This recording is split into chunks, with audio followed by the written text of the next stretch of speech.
hesitation, we must proceed to offer every prayer to Chukwu Okike Abiyama, who resided in heaven. Therefore, as we always commence, not from today, but from of old, our Father who art in heaven,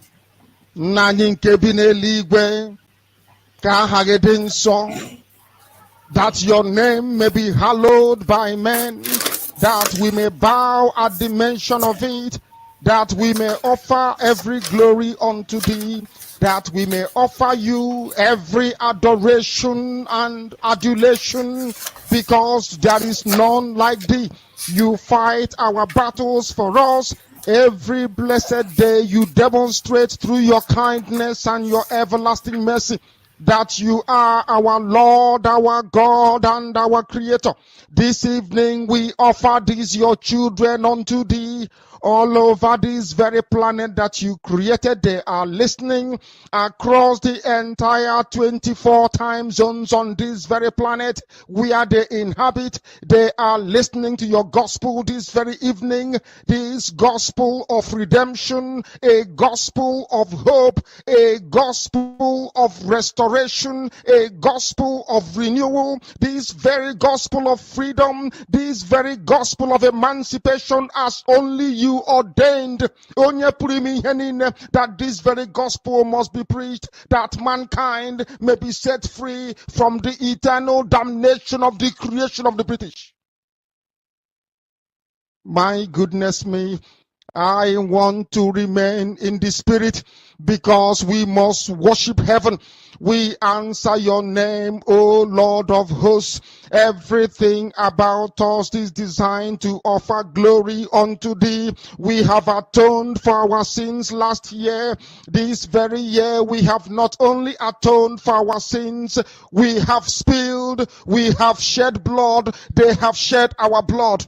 We have let our sacrifice be made unto thee. Even on the 30th of August, as we are being felled by the bullets of the enemy, by the workers of iniquity and of darkness, we remain very strong today to beckon upon thee, to ask you for your mercy and for your grace, to ensure that your kingdom is restored upon the face of the earth, that you can bring your healing hand to bear upon the life of those of them that you created for one singular purpose, and that purpose alone, which is to worship you in truth and in every honesty. Is there any way that we have erred? Is there any way that our ancestors may have sinned? We confess before a congregation of the whole of humanity to ask you, O Lord of hosts, to have mercy upon us.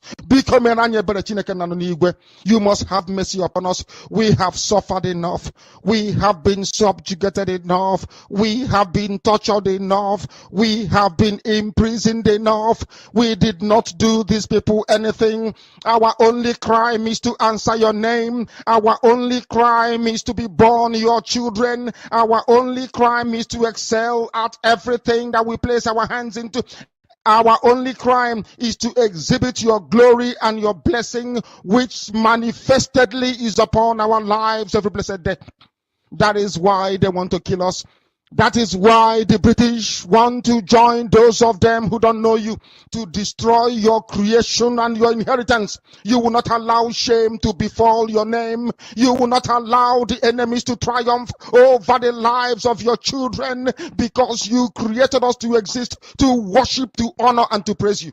That is exactly what we are going to do when this Biafra comes. It will come in truth and in every honesty, because we remain every blessed day whiter than white and whiter than snow. Is there any way that we have sinned that you cannot forgive us our trespasses, to enable us to fulfill your own word, which was spoken thousands of years ago, that instead of what you promised not to come to pass, that heaven and earth will cease to exist. You opened your mouth to bless mankind to the coming of Yahweh Yeshua, who came here and said, let your kingdom come on earth as it is in heaven. Those words can never be in vain, because they are anchored upon your holiness and your magnificence.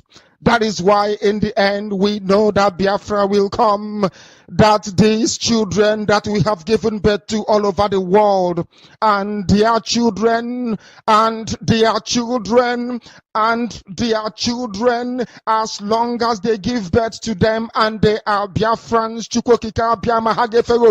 they will worship you in truth and honesty. Through this very work we are doing, mankind will come to understand you.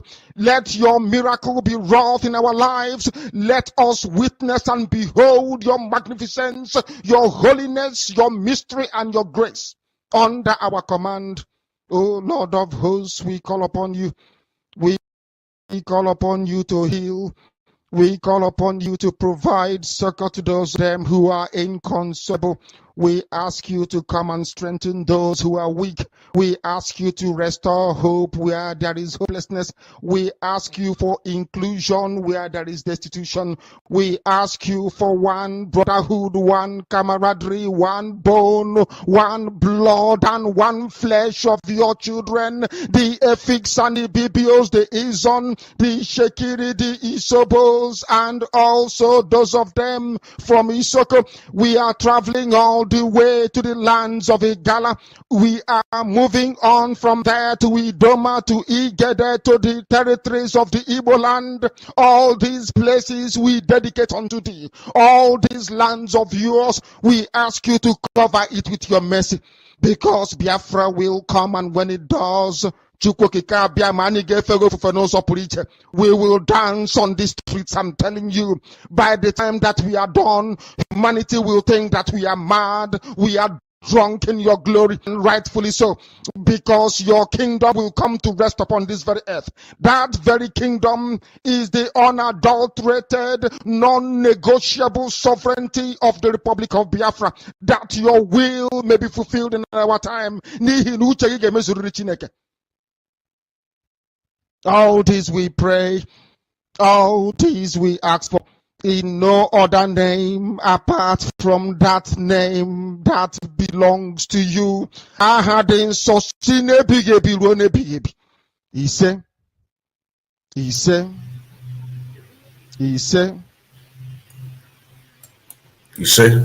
welcome to the program.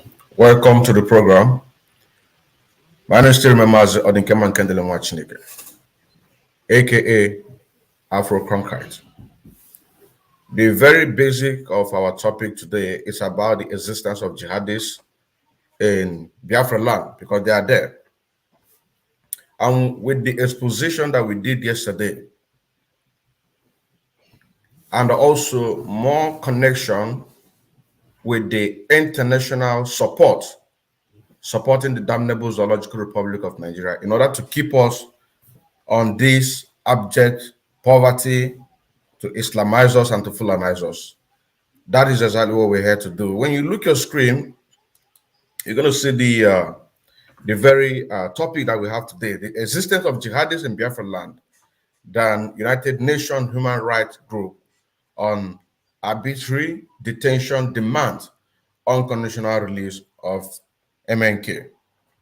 Now, this very two topic, this is what we're here to do, and to try to see how we can be able to make meaning of it, and also to see how we can be able to educate our people the more, so that whatever anybody is doing in the favor of this great movement, that he or she can be able to do that. But Morosha, those things are going to come from these United Nations reports. But before we go on, I want us to just take a look of what we did yesterday. What we did yesterday, Morosha, the article that says the Boko Haram are the government boys. This is a confirmation that the jihadists are in our land. So we're going to just take a quick look at this, and then go through it so that we can be able to build our very foundation of what we're here to do today. Here it says that they consider Boko Haram terrorists as government boys, as their supreme said, that their duty is to catch them, not to harm them. And this said by the Nigerian soldier, Nigerian soldiers so. That is number one confirmation that indeed jihadis is in our land. This exposition is for the world. I don't know who is going to watch this program, but this is exactly the report that is coming from Biafra land in the old eastern Nigeria, the people who are demanding for self-determination from the Nigerian government, which we refer as the zoo Nigeria. And this very news was on the 22nd of July, 2022. You can see it here, 22nd of July, 2022. That is to say that just barely 2 days ago that this news was reported in one of the media of the Nigerian government. One of the media of the Nigerian government. In other words, it's fresh.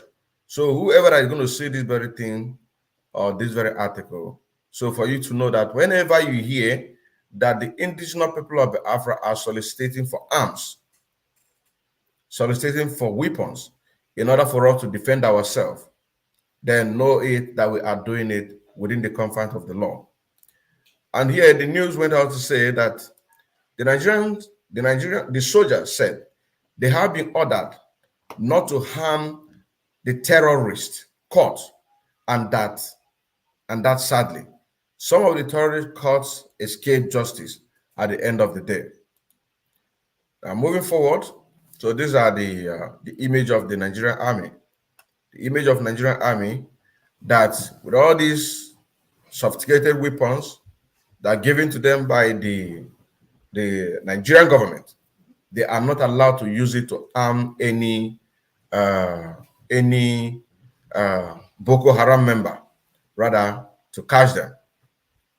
Now here, going forward, here it says, Nigerian soldier who happened to be one of the soldiers fighting in the ongoing counter-insurgency operation in the Northeast has made some revelation according to Sahara Reporter. So you also go to the Sahara Reporter, you're also going to see that this very news, it is actually what it is. It is actually what it is. So there's no mixing words on this very article that, yes, indeed, there is insurgency. There are terrorists in Biafra land, the old eastern region of the Nigeria, which we refer as the zoo Nigeria. Now, going forward, he said, his fighters have claimed okay, let me start from here. The soldier expressed sadness over the recent attack on Kuje prison.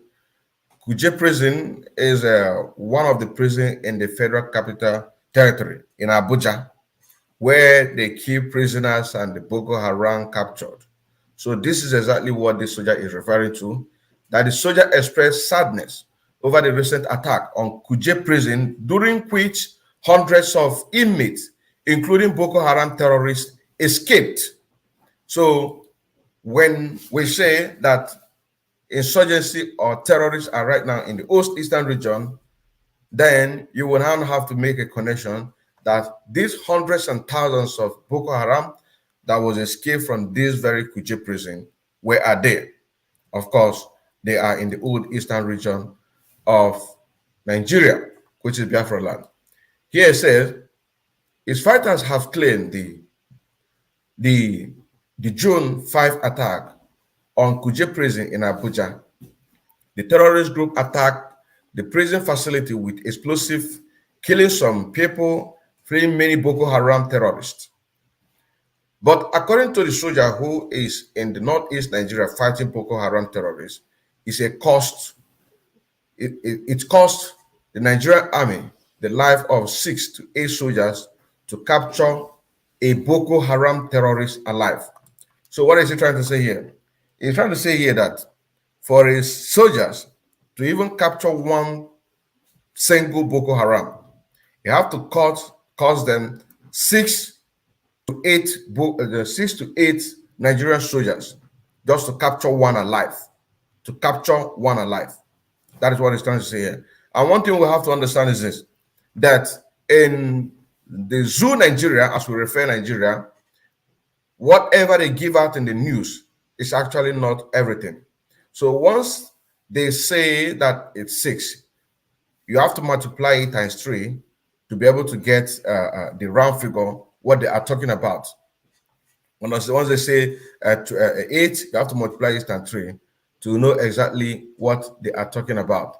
And the news went out to say, soldiers said they have been ordered not to harm the terrorist court, and that sadly, some of the terrorist court escaped justice at the end of the day.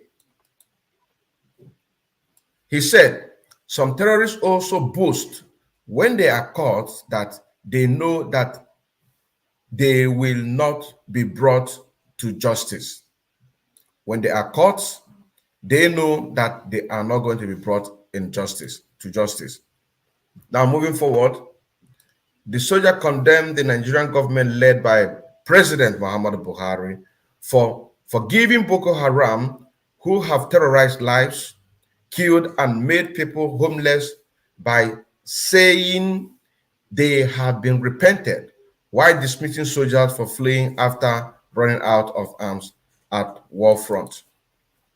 This is exactly the situation that we are in the zoo, Nigeria, where the injustice has become the business of the day. The Fulani herdsmen, Boko Harams, all of them are being granted pardon in whatever crime they committed against the people. Whereas the people who are agitating for the freedom, be it Oduduwa in the west, be it Middle Belt in the central, in the Middle Belt, or be it the indigenous people of Biafra, where I come from. So whenever we agitate or march on the street, the Nigerian police, Nigerian army have to clamp on us in order to do what? To make sure that our mouth has been shut down. That is the reason why that we have gotten to the stage where we are today, that now our gallant men are getting themselves prepared to march and face the Nigerian soldiers, which is a terrorist. Nigerian army, which is a terrorist, or navy, all of them are terrorists, marching on these people in order to go and get what they really deserve. Now, moving forward, he said, an exclusive interview with Sahara reporters. Now, there is confusion in Maiduguri due to the recent jailbreak at Kuje prison. It will take the life of 6 to 8 soldiers to capture a single Boko Haram alive, face to face. And before they take such Boko Haram member to Abuja, he must be a high-profile terrorist. If not, the Boko Haram will be kept in Maiduguri Barrack, Gadrum. But look at what happened. Just overnight, these people launched an attack, spent over 2 to 3 hours, and videoed everything without any single military response. So this is a lamentation.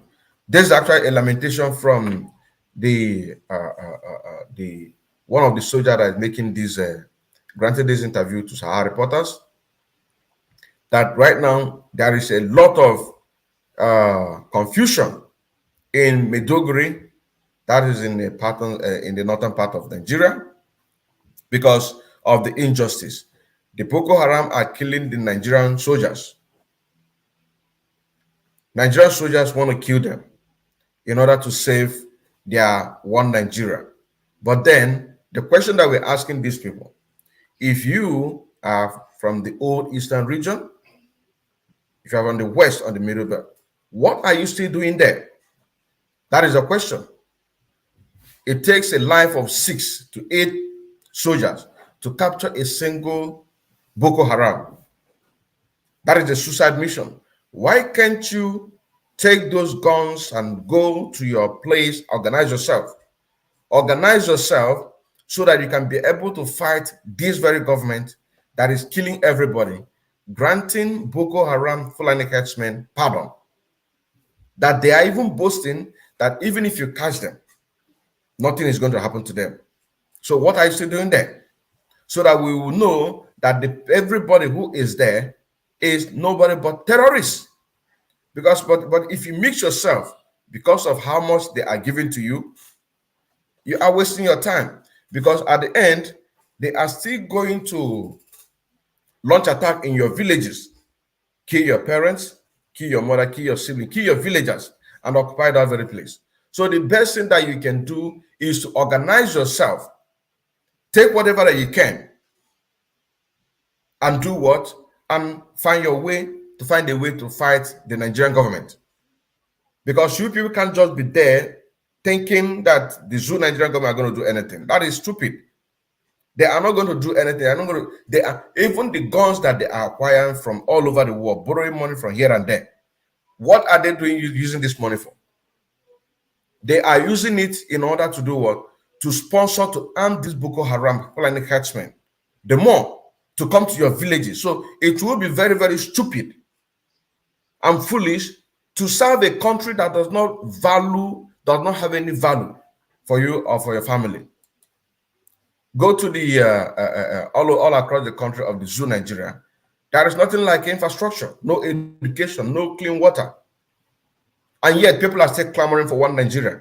People are still clamoring for 2023. That is so shameful. That is so shameful. I continue. He said, you will catch a Boko Haram in Maiduguri.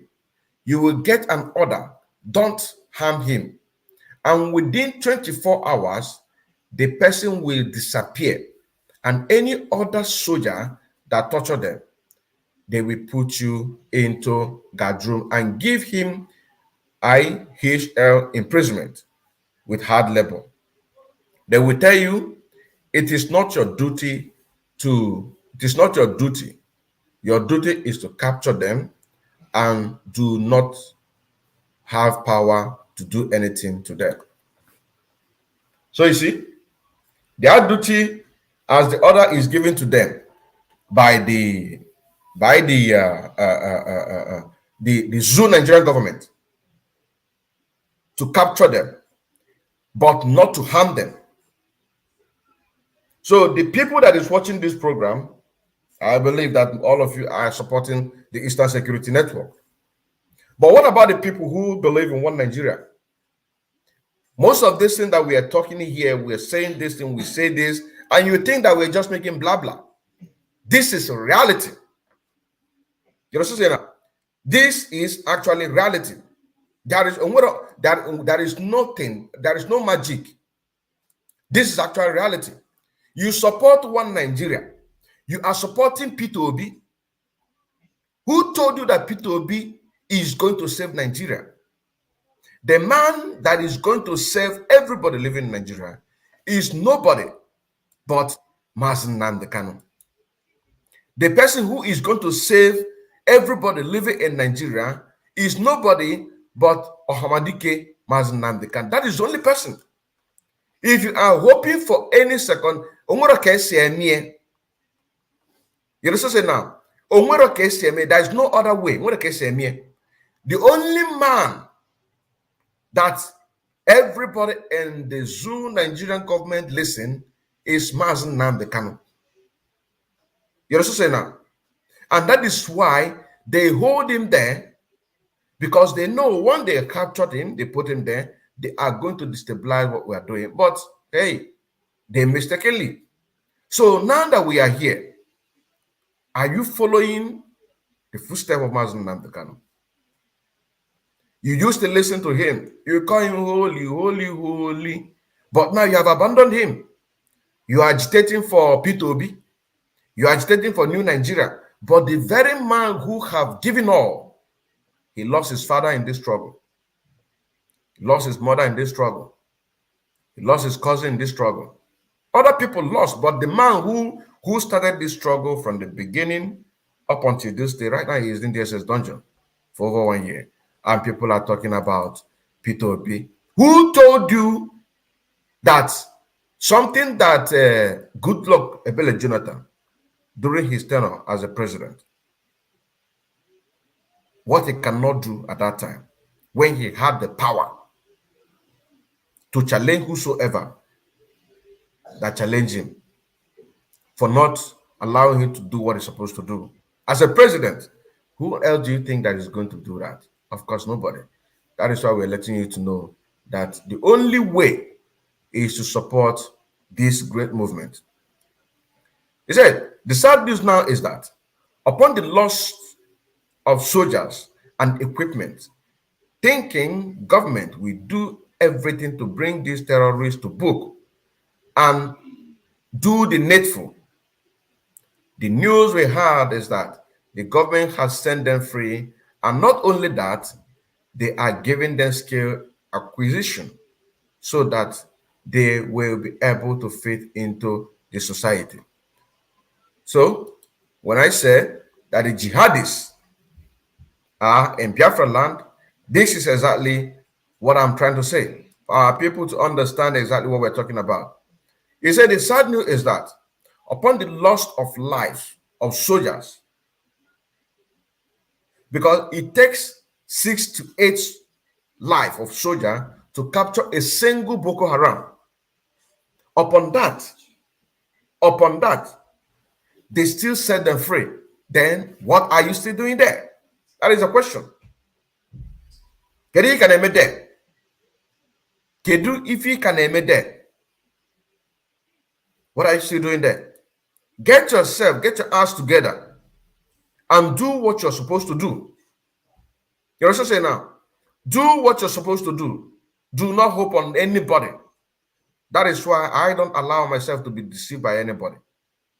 I don't allow myself to be deceived. That is why I am consistent and determined on what I'm doing.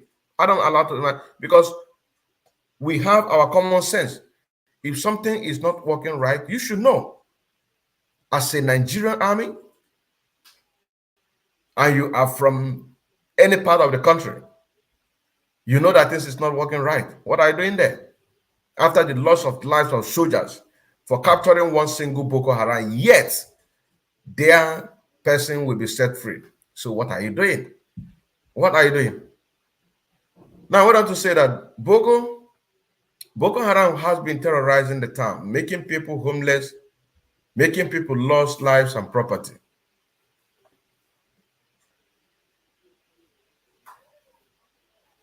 Okay.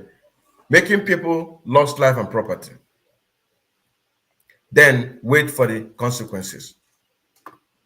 Wait for the consequences. So, what is our people thinking? What is our people thinking? Look at it. Look at it there. So, Boko Haram, who has been terrorizing the town, making people homeless, making people lose lives and property, and the government is saying they are being repented. They are being repented. This is what they said. They are being repented, destroying people's property, making life miserable, and yet the government say that they have repented. What of the soldiers that run out of arms that you dismissed with a question mark? He is now pleading to come back. You must be a fool. You said that they cannot come back again. You must be very fool. You must be very fool. That is injustice. That is injustice. That is injustice. But then, you should still believe in one Nigeria. Automatically, you believe in everything they are telling you. Because some people will still see this very message right now that I'm talking about. And they say, no, it's a propaganda. Forget that it's a propaganda. But it is happening in your very eye. Saying that what we are talking about is nothing but the truth. They will say it's a propaganda. Don't mind them. Until they will come and cut off your head, then you will know that it is not a propaganda. The news in Kuje prison is not a good one, he said. People are not happy about it at all. Before Uncle, the soldier now prefer to capture and kill them, then wait for the consequences. You don't do that. You don't do that. Pick up the arms that you can be able to get yourself prepared. Get yourself. You don't wait for consequences. Once you finish that motherfuckers, once you finish them, you do what? You have to get ready. Get ready for the main battle. That is why I need to plan. And that is why we are sending this message so that you can be able to change your mentality. You understand now? Because some of us, our thinking faculty is not working very well. Some need an advice in order for them to do what they're supposed to do. Some need a strong hand in order for them to do what they're supposed to do. Because we are black men. Nigerians don't reason. So anybody that have a mentality of the zoo Nigeria, this is how they reason. More especially the Western of Ajela. I understand something now. Those who that say that they've gone to school. And most of these soldiers you're seeing here today, you say that this one, he's a bachelor, he studied this one university, he do this. But yes, you are seeing something before you and you cannot be able to organize yourself. Organize yourself. Now, he went on to say that they are now considering them as the government boys because you don't touch government boys. The Boko Haram, who only understand minor English, will tell you, if you want to kill me, you kill me. If not, when I go, they will leave me. Which is true, he said, which is true. So, the war is meant for the general to enjoy, not for the list of soldiers.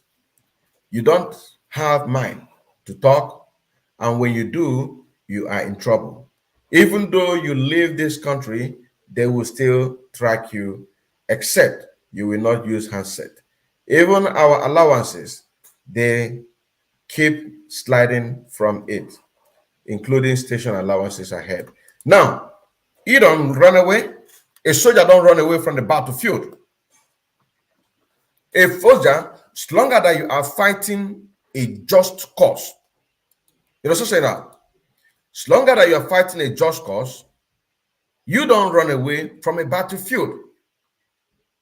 That is the truth. You don't run away from the battlefield because running away from the battlefield means that you are a coward. You don't run away. Why would you run away? Why would you run away?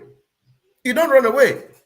Get yourself, instead of you planning to run away, you might have, I don't know when you will begin to discover this thing, but our leader Nnamdi have been saying this for over years, what is going on there, the corruption and the rest of them, how the Janjaweed want to take over the country. I've been saying this, but yet nobody's listening. Now that you have already found out, your eyes are open, because he said at the end, you are still going to come down to our terms that Nigeria is not working. So you don't run away. What do? You get yourself prepared. How many? Put yourself together. Kill the motherfuckers. You know what I'm saying now? Kill them all. Turn yourself as a rebellion against the Zoo Nigerian government. Because this is exactly what we are. This is exactly what we are. You know what I'm saying now? This is exactly what we are. And we have to do it. Because if you don't do it, they will keep trampling on us. Rebellion against the government. The right is there. Nigeria has expired since 2014. What is the United Nations talking about it? What is the so-called politician? What are they talking about it? They are not saying anything. They are not saying anything. So all they care about is just to make sure that they keep taking from us. So what do? We cannot keep quiet. Now, before we go further to the next very news that we want to look about, which let me bring it to the screen. Let me bring it to the screen so that we can be able to see the same connection with this Islamic. And this one now, which I believe that a lot of people have seen it. I believe that a lot of people have seen this very news. I believe that a lot of people have seen it. When you look here on the desk, you see Islamic State Group use South Africa to channel fund. United Nations says so. And this was reported on the 22nd of July. It was reported on 22nd of July. Look at it here. Look at it here. 22nd of July. Is it? 22nd of July was reported. It was reported 22nd of July. That is barely 2 days ago. 2 days ago, United Nations gave this report that the Islamic State group used South Africa to channel fund. UN is giving out this information. UN is giving out this information. Now, let us listen to one of our brother who is also an activist before we go to this very news that I'm talking about. Before we go to this very news I'm talking about, we'll listen to one of our brother who is an activist that has just been arrested by the zoo Nigerian government, and now he is free and he is very ever strong like before. Let us listen to what he said before we move on to this very news that had to do with the Islamic State. Let us listen to what he said. Then, for those who will hear, let them hear. Let's go there. Peter Obi even arrested me during his tenure. Peter Obi even arrested me during his tenure. Let them divide this country. Please, I cannot hear anything. Can you please write on the comment section? Can you please write on the comment section, please, if we are hearing it, because I cannot hear it. Everybody go on his or her own way. That is the best thing. I don't have candidate to. I can. Okay. Yes. Yeah. It's correct. Peter Obi even arrested me during his tenure. Peter Obi even arrested me during his tenure. Let them divide this country. Let everybody go on his or her own way. That is the best thing. I don't have candidate to. I cannot vote for Atiku. I cannot vote for Tinubu. I cannot vote for Peter Obi. I cannot vote for any of them. They are criminals. Now listen, report this thing that I'm going to tell you now. Whether you like it or not, Fulanization is real. They are coming for you. They are not coming because of political party. They are not coming because you are PDP. They are not coming because you are APC. They are not coming because you are Labour Party. They are coming to Fulanize everywhere. Now, let me tell you, Yoruba people are in Benin Republic. How many of the... Because Nigeria is their essence. Giving them clothes. I think something is wrong with this audio. Arrested me during his tenure. Peter. Okay, I don't know what is wrong with this audio. Don't know what is wrong with it. Let me refresh. Because it's very, very important. Let me refresh.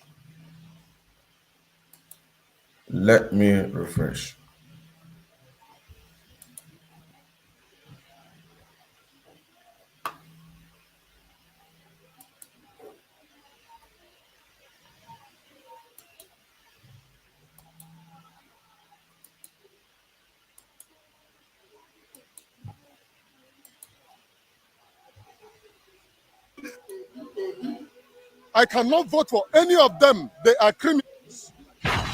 Now listen, report this thing that I'm going to tell you now. Whether you like it or not, Fulanization is real. They are coming for you. They are not coming because of political party.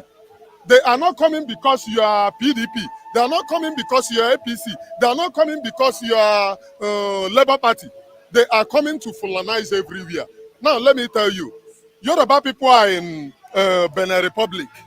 How many of the Yorubas have bring them? Oh, come to Nigeria and live because you are Yoruba. Igbo people are in waiting they call it Equatorial Guinea, indigenous Igbo people.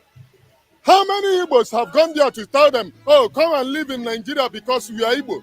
But Fulanis went all the way, calling all the Fulani from every country to come and live in Nigeria because Nigeria is their estate.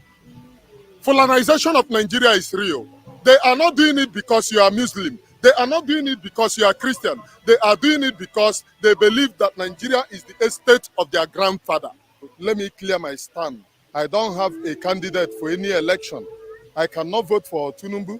I cannot vote for Atiku. I cannot vote for Peter Obi. I'm only a freedom fighter. Now, going back by your question, what happened yesterday? It is very, very shameful in the sense that you are going Muslim ticket, no problem, nobody is complaining. Why you bringing people who are actually not even Christians, giving them clothes for them to act as a Christian? It is shameful. It only shows one thing, that Nigeria, entire Nigeria is a scam. And it only shows another thing, that the foundation of Nigeria have rotten. Because if the foundation of Nigeria is not yet rotten, Muslim ticket, nobody is complaining. Then you went and brought unknown bishops, unknown pastors, unknown Archbishop of Sambisa Forest into Abuja, and you still want to claim to be a leader. My brother, let me tell you, all these crumbs of criminals masquerading as your leader that are only what they care about is their pockets, not about you, not about your well-being. How much is the food stocks in the market? Is their children even in Nigeria? They spend your money, they eat your money, their children are schooling overseas, and they are just getting to become your president. I totally condemn what happened yesterday. It is shameful. And if you have brain, you protested for NSAS, and people, they shoot you, they kill you, and these same people is coming back to protest that they want to become president, and you still. If you have brain, say, let them divide this country. Let everybody go on his or her own way. That is the best thing. I don't have candidate. I cannot vote for Atiku. I cannot vote for Tinubu. I cannot vote for Peter Obi. Peter Obi even arrested me during his tenure. I cannot vote for any of them. They are criminals. Thank you. Sorry, excuse me. You said Peter Obi arrested you. Why? Yes. During Peter Obi tenure, I was a freedom fighter. I was the young guy arrested at Impipa. During the invasion of Impipa, they killed and massacred innocent people. That happened August 4th, 2006, during the military invasion. I was arrested, I was manhandled, I was treated like a criminal. Lots of dead body. I saw lots of dead body in military vehicle right before me. A guy was shot right before me. And you still want me to go and vote for all of them. What I, Emmanuel, is asking Nigerians for is to ask and go to the street to protest that this government is over. Let them reshuffle the government. Let them share the country. Let everyone. Sorry, excuse me. Where did this happen and how did he get out of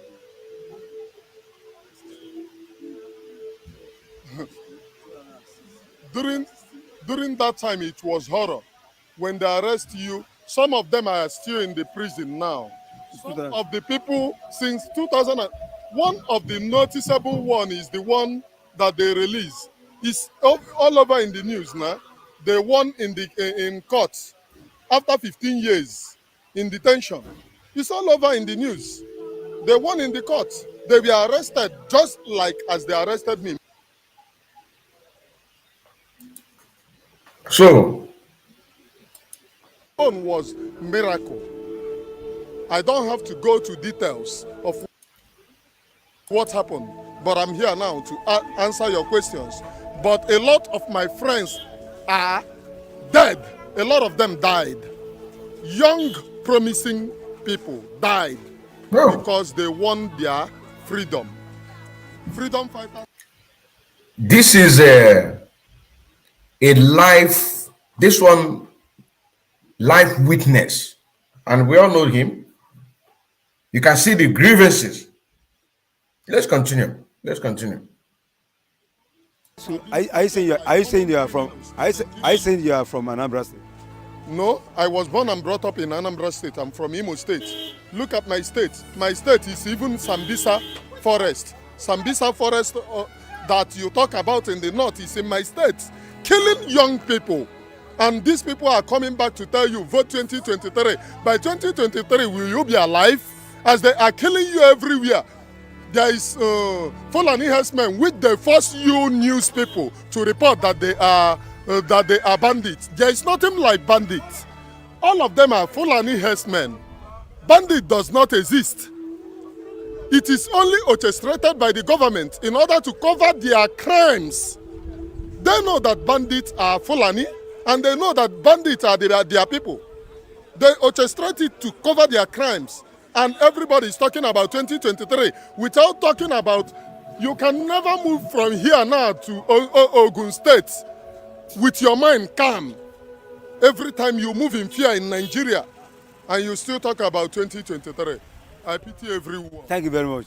That now brings me to the question: what's really happening in Imo State? Why the killings?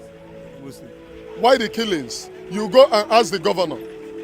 The governor of Imo State, Hope Uzodimma, invited the military to finish his king's men. Why? Go and ask the governor. There is invasion into the bushes of Imo State, killing and pillaging, which was reported. It was reported even in the newspaper, even in the news. Those people that killed innocent people in Imo State have not been brought to book.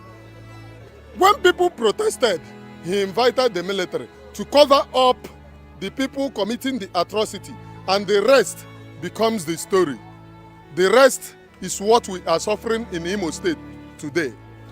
Even today now, it have already extended to the whole of the eastern region. You cannot move from here to here with your security guaranteed. They are playing politics with people's life, and it must end when the people of Nigeria rise up to ask for their freedom. Enough is enough. You cannot be voting every time without our security. We cannot be voting every time. Listen, the people of Nigeria have always politicized this thing, but me, I don't go by politics because I don't believe in any of them in politics. I don't like Peter Obi, I don't like Atiku, I don't like Tinubu, all of them, I don't like them. I can only like one thing, my freedom. That's the only thing that I like. The freedom of my children, that's the only thing that I like. Okay, now, that now brought me to the question. Does that mean that you're not going to vote come 2023? My brother, you are funny.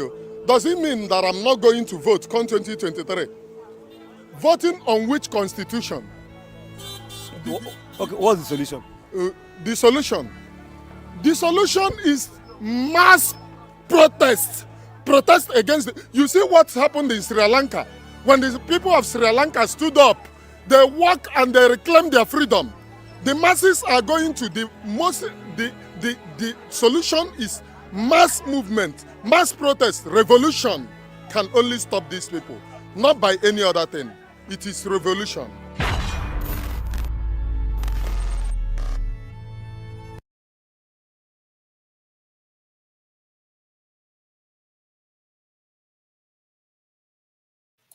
He have said it all without mixing any words. He have said it all without mixing any words.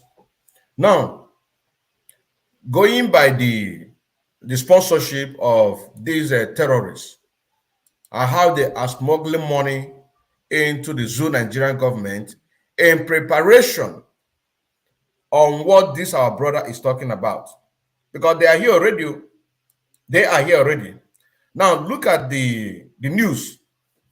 Look at it. Because all of this that we are making here, starting from the government boys, which says that any Nigerian army that calls Boko Haram should not harm him because they are government boys.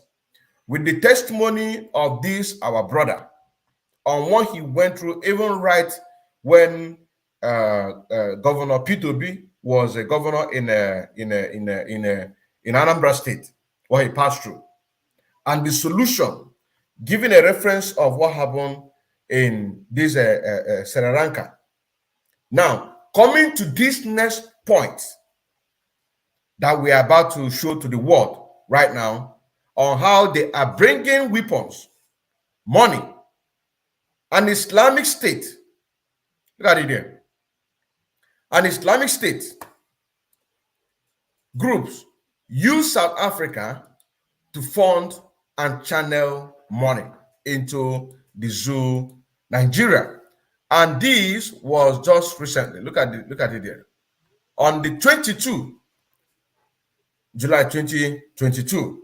Today is 24th of July 2022. So this is recent. It is happening already. So the people who are hoping to vote 2023 on which constitution, is it after they have killed the finish? That is a question here.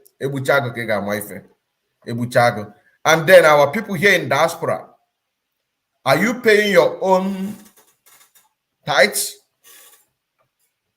on the Eastern Security Network? That is a question that we have to also ask ourselves. That is another question we have to ask ourselves. Now look at the news here. Look at the news here. And this very news is from Bloomberg. Bloomberg. That is where the news came from. So here it says, I hope I'm coming out clear. Islamic State affiliates are getting financial backing from supporters in South Africa, according to a United Nations Security Council report. The document published this week said Uganda and Kenya generate wealth in countries including South Africa and launders the proceeds to a rebel group in the Democratic Republic of Congo that sworn allegiance to Islamic State. The Allied Democrat Force, as the group is known, also received funding from Uganda. Business owners, it says. Did you see? How are these people supporting their cause? And this one, the whole world is against terrorism. The whole world is against terrorism. But here, on this very first point that we just read now, you that is watching, you that is listening, you that is reading with me, are you paying your quota? See how massively these people are being organized to sponsor themselves, including business owners. And when they're talking, look at $10,000 was just asked. 10,000. If I have $10,000, I'll be very, very glad to give it. You understand saying that? Because whatever I do, I give it 100%, unless if my mind is not on that thing. And that is why I made a speech. One of the speeches I made recently. And I said that now that we are in charge, of the Eastern Security Network, if Biafra will not come, Biafra must come. Is either Biafra or not. These two things. I want to get the OPA. Now that I am one of the people in charge. You understand what I'm saying now? So, the question now, all these are people.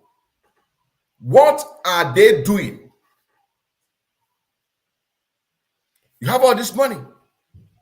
What are you doing with the money? These people are sponsoring their cause. From South Africa, sending money to Zoo, Nigeria. In Nigeria, they are protecting them. What are you doing to protect your own? That is a question.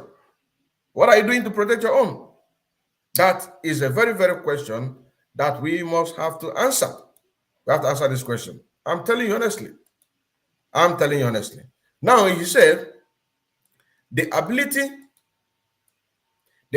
of Islamic State leadership to direct and maintain control over funding flows funding flows. Funding flows. Look at this. They are not talking about a fund that will be sent and then stop. But he said they want to maintain control over funding flows. Look at it there. Let me make it bold. Let me make it bold here. Funding flows. They want to maintain funding flows. They want funds to be flowing. They want to maintain it constantly. Constantly. Come on, $100. If you go to the group where there is 100 men, 1,000 men and women, you can't even find up to 200 or 300 there. And you are sitting back. You are sitting back. Let them do. By the time that you see that things are getting matured, then you begin to jump in. You begin to find your way to jump in. Can you belong? Can you see that you are one of the people that fought for the struggle? But this is the time. Just like when Nnamdi Kanu came to United States of America, for people in America to support him, and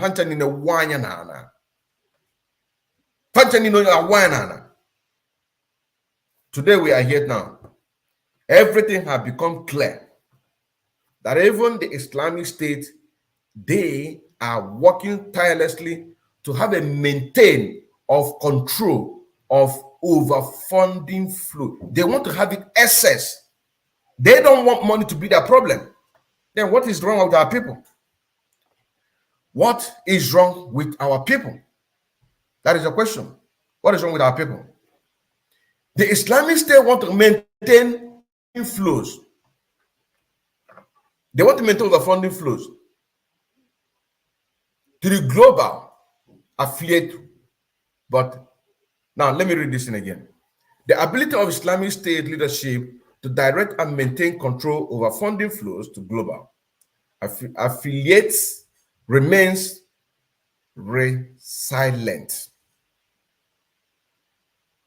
The report cities members are saying why the group's strengthening has been greatly diminished in Iraq and Syria, where it once held large swaths of territory.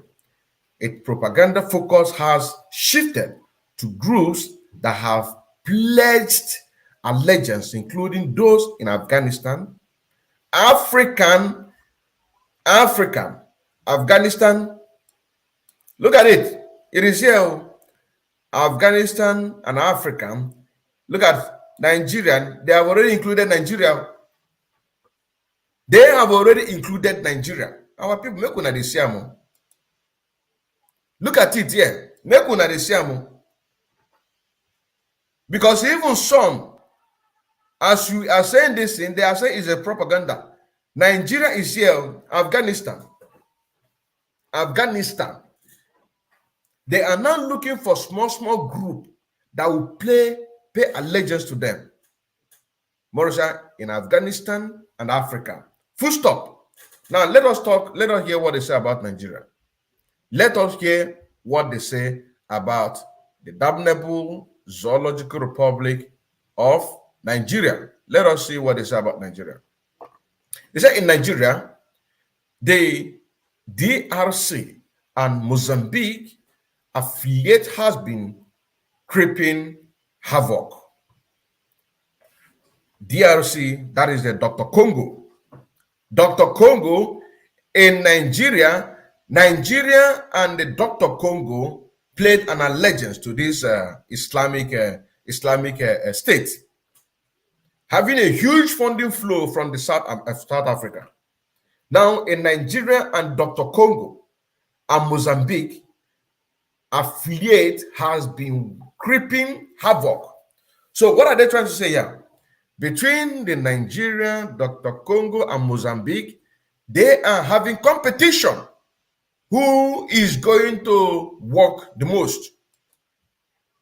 You that is watching, are you also in a competition with your brother and your sister to make sure that the money is flowing for our gallant men? That is the question. That is a very fundamental question to ask. In Nigeria, Dr. Congo and Mozambique,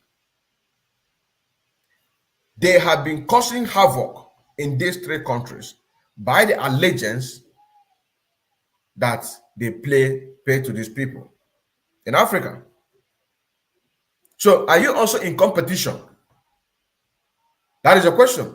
Are you also in competition, or you are waiting when the team begin the sweet? It can't be like, say, because some people now, it be like, say, those on Biafra, it be like, say, no go get ahead though. The way they say these things, see the kind of thing where they just happen. Now, see what thing they happen now, you know? I know sure say, now no go fit put my money there. Now make I take my money, make I go drink beer, or make I take and go do one apona, or make I just take and go do one useless thing or thereabout, or make I just finish down my house so at December I go house. They go kill you there. One light a lie, as how someone said. One light a lie. They go kill you there. If you they go there, then they wait for you. They go kill you there. You understand now? They will kill you. Do competition to make sure that our gallant men get what they have to get. That is the most important thing. Have a competition. Just like these groups that I helped to open, I know how many groups that I put my own money. This was a group. In order to motivate them. You know what I'm saying now? I know how many groups that I put my own money. Not that I have the money. I'm also in the 1,000 men and women. You know what I'm saying now? But to motivate them. Because I love when you see that this thing is a thing that you know that this is going to come. There's no two ways about it. There is so much hope. You keep your hope focused. Do not divert. Do not divert your attention or your hope. It be like this, no go get ahead though. It be like you make and get ahead. You know, be human being.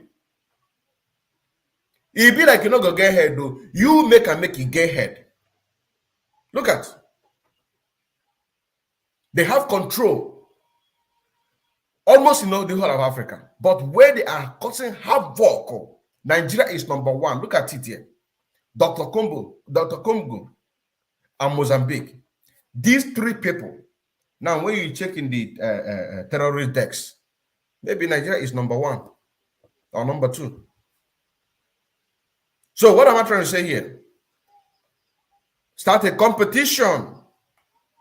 Any couple that you put there, if you have the money, you do what? You put it there.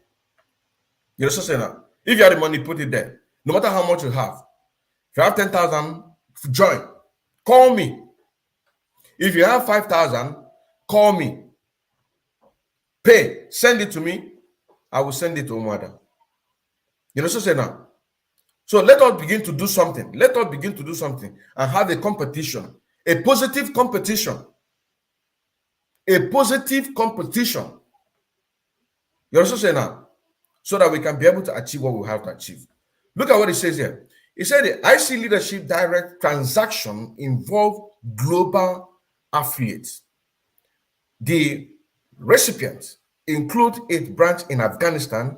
According to the report, funding to African affiliate goes through the group's office in Somalia. Did you see the network? Did you see the network? When a member state highlighted the emerging importance of South Africa in facilitating transfer of funds from IC leadership to affiliates on the continent, the UN said the monitoring team is aware of several large transactions totaling more than $1 million. Now here it says US sanctions. The US sanctions.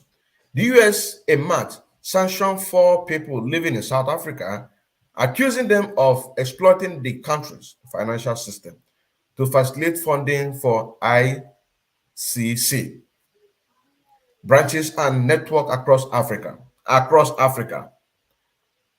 It said, the UN monitoring team continued to receive report that IC and its rival Al-Qaeda are using cryptocurrencies to solicit donations and support activities.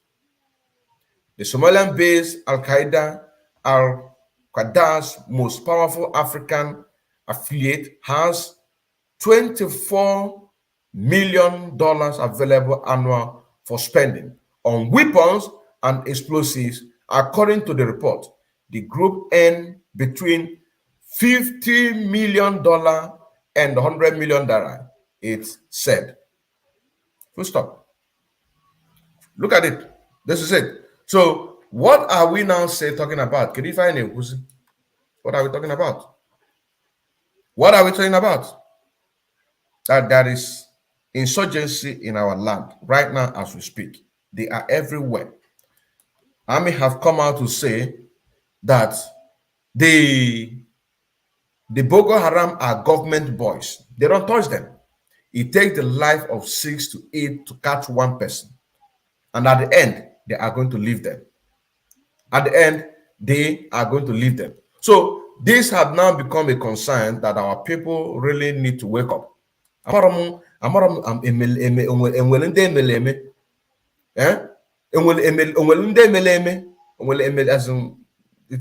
understand. I don't understand. So it gives a concern that our people really need to wake up. Need to put your money where it's supposed to be.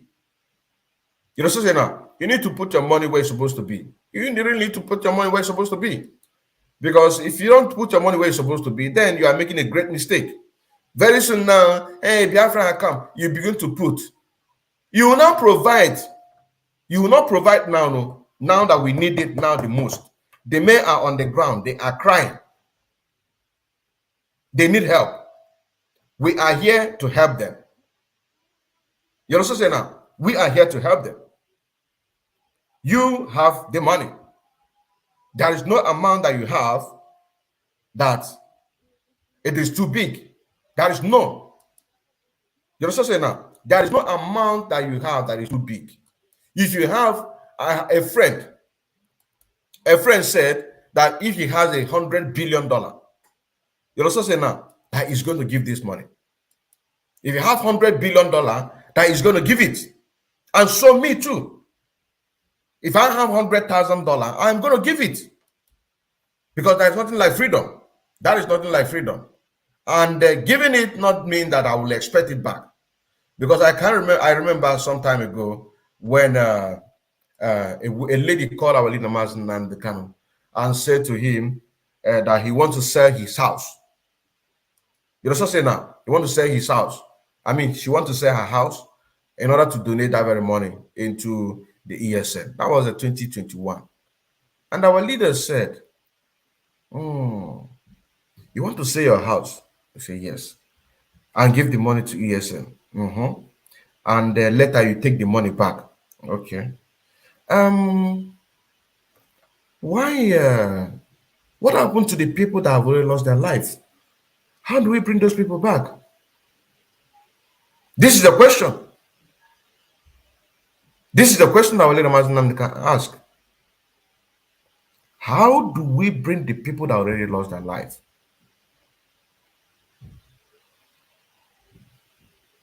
You also say now. So that is why I said that a friend said, if you have 100 billion, that is going to give it without even requesting it back. That is why I'm making this connection. And me too. That is why anywhere that I see progress, or anywhere that I see there is no progress, I took my head there to make sure that there is progress there. This is me for you. Anywhere that is no progress, I took my head. I don't believe in being on top of what another person had built. You know what I'm saying now? Like here in the Western world, we are here and I just relax. We have water, we have electricity and everything there. No, we have our own back home. We need to put this together. We need to put this together. Now here another news says that Nnamdi Kanu hope brighten as the UN intervene. And this very news look at this very news was 2 days ago, but this particular news online, they reported it.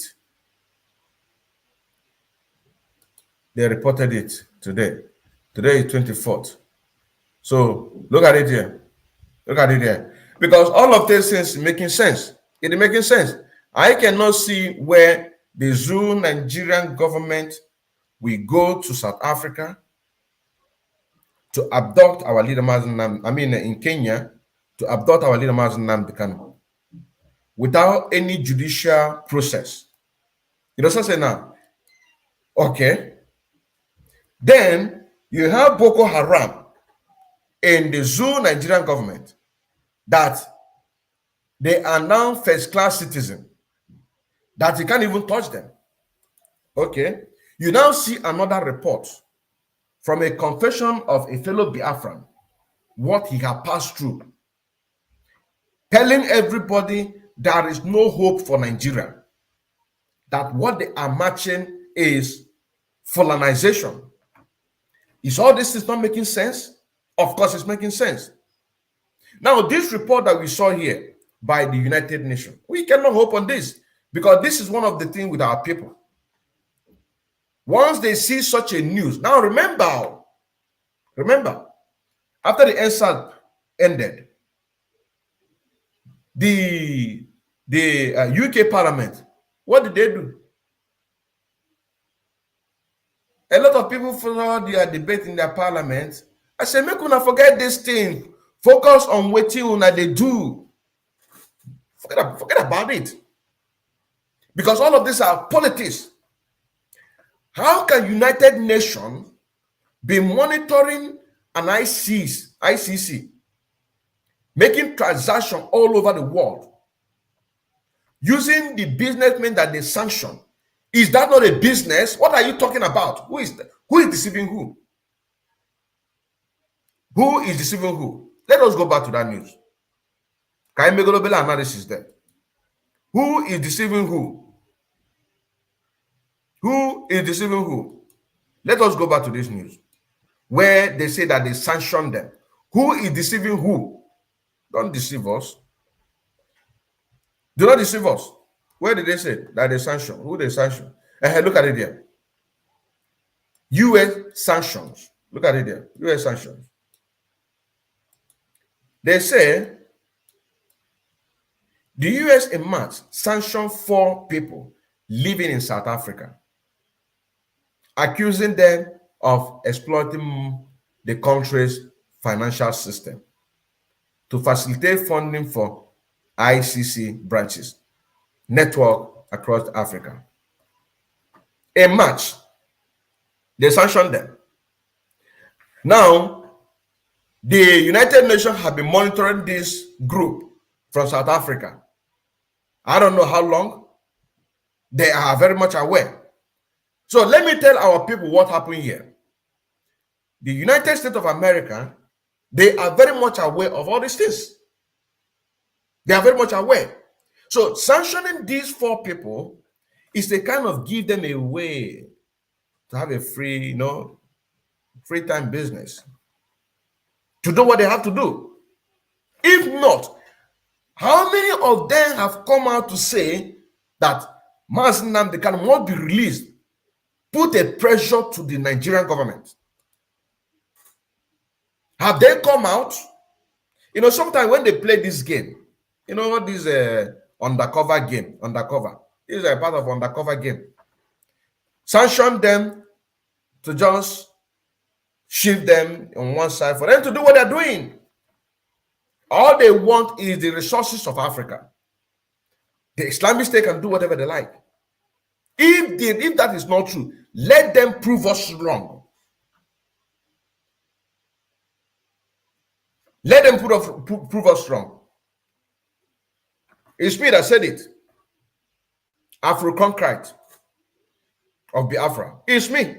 If they are not in support of this total Islamization all across the world, let them prove it wrong. It's not about that US said they want Nnamdi Kanu to be released.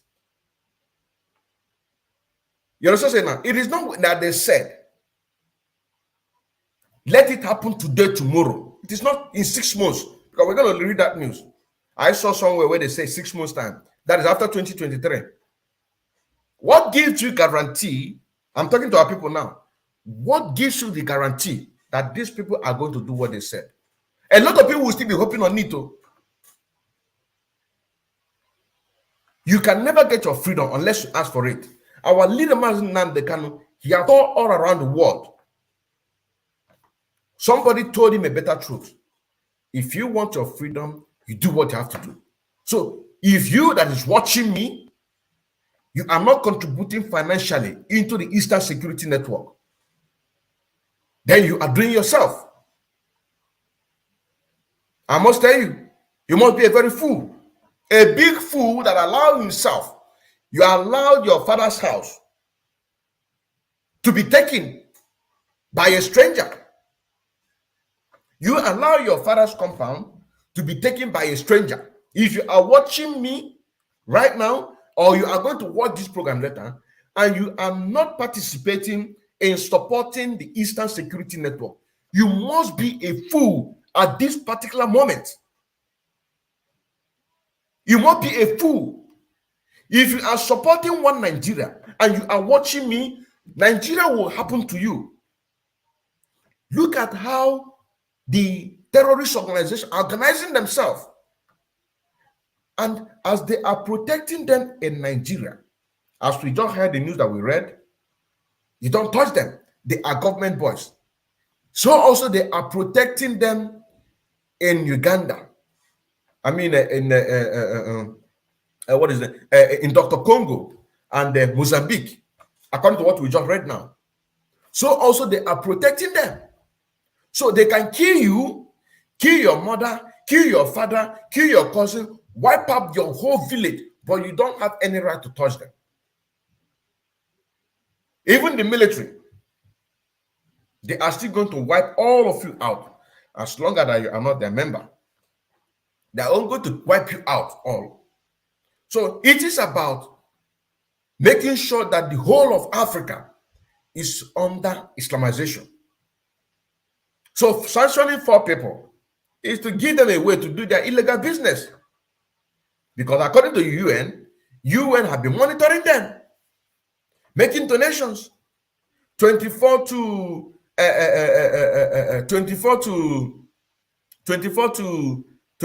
50 million naira, 24 to 50 to 100 million naira. I mean, $1 million. You know what I'm saying now? So we really need to have wake up.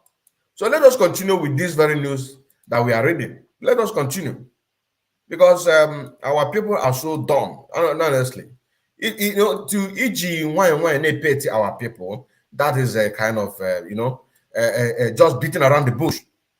The kind of hand that feeds our people is that same hand that our leader Nnamdi Kanu was giving all of you, for you to wake up. Because when you open a jiraki with on the buy farmer, I'm telling you honestly, open a jiraki with on the buy farmer. Look at Nnamdi Kanu. Look at him, Nnamdi Kanu. He is in the DSS dungeon. What is our people doing? Can you find them? Some useless people are talking about one. You say one Nigeria, 2023. You are not ashamed of yourself. You're not ashamed of yourself. You hope for one Nigeria. You are not ashamed of yourself. Now let us read this very news. It says that Nnamdi Kanu hope brighten as the UN intervenes. Anamano. Let us hear what I'm telling our people, those people who are already contributing. We keep on doing what we have to do. Now look at the point here. Look at the point here. It says, look at the point. This 3 points is what we are going to see by the time after reading this very news. Look at it. Look at it. So it says, the global body insists, the global body indicts Nigeria, Kenya over IPOB leaders rendition.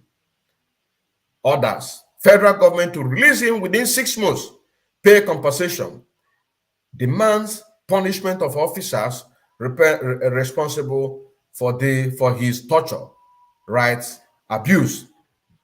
This is what they wrote. But let us also remember that this kind of game was played during the NSAS. Let us all remember this, that this kind of game was played during NSAS and nothing happened. Nothing happened. Nothing happened. During NSAS, this kind of game was played.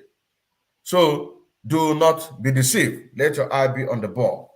Now, it says, the United Nations, through the UN Human Rights Council Working Group on Arbitrary Detention, has asked the Nigerian government to immediately release the leader of the indigenous people of Biafra, IPOB, Nnamdi Kanu.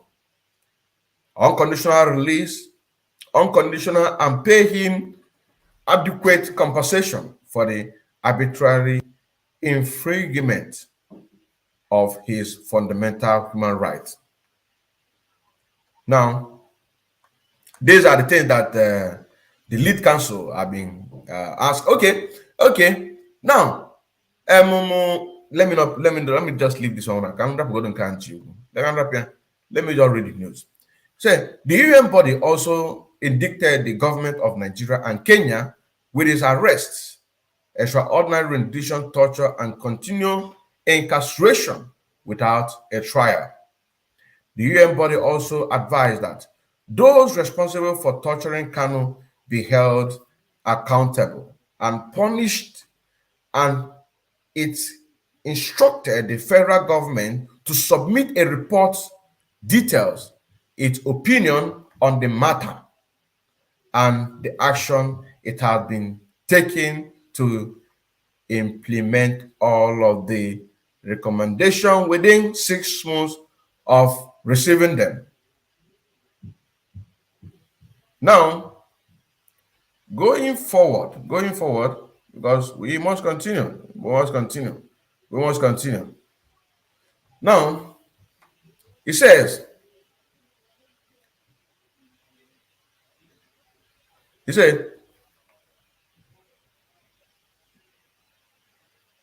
noting that both Nigeria and Kenya are party to the convention and should act in accordance with its terms. The right group further want to take additional action to ensure the recommendation are followed. Now, the question that you're going to ask yourself to see that this is a fake, I call it a fake. This report is a fake. This is a politics. I am not saying that it doesn't really come from United Nations. I did not say that it doesn't come from United Nations. But what I'm saying is this: why did they not mention at least Britain from here? They made mention of the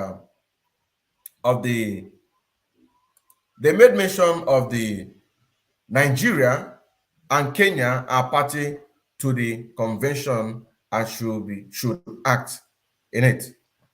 Why didn't they put United Kingdom? That is the question. Why didn't they put United Kingdom? Is Caroline no day there? Why didn't they? Is Caroline, was she not there? Was she not the one facilitating for all this thing that is going on? Why is she not? Why is Britain not mentioned? So for our people to know that this is, a lot of people will be and the bloggers will carry it too. Bloggers will carry it because once the bloggers saw this kind of news, you also say now, what do? They will pick it, make it sweet, and all these our old women in the village, once they hear it and someone analyze it, that's not gonna happen now in 6 months time. But if such a program like this can be able to go viral, as those bloggers are doing, you also say now, we can be able to match them hand to hand. You also say now, for you to know that this is nothing but a fake. A fake in a sense that it is not real from their heart, but it is real that they wrote in it. It is real that they have this conversation with the zoo. It's all plans. Because once Nigeria, as you see today, disintegrates, automatically Africa, you see this Dr. Congo, you go follow. You see this Mozambique, you go follow. Other African countries will follow. Because we are marching towards disembowelment of any artificial boundary created by the British and France and the rest of them. You also say now. Now, if you do much research, you will know that in that United Nations, Britain have a stronghold in one of the top executive office, seat in the United Nations, be it Security Council or whatever. You also say now, to make sure that they press everything down. Everything, they make sure they press it down. So the question is, why is Britain not mentioned here? Because he traveled from Britain with his British passport to Kenya. So legally, he is still in Kenya. He has not left Kenya. How did he come to Nigeria?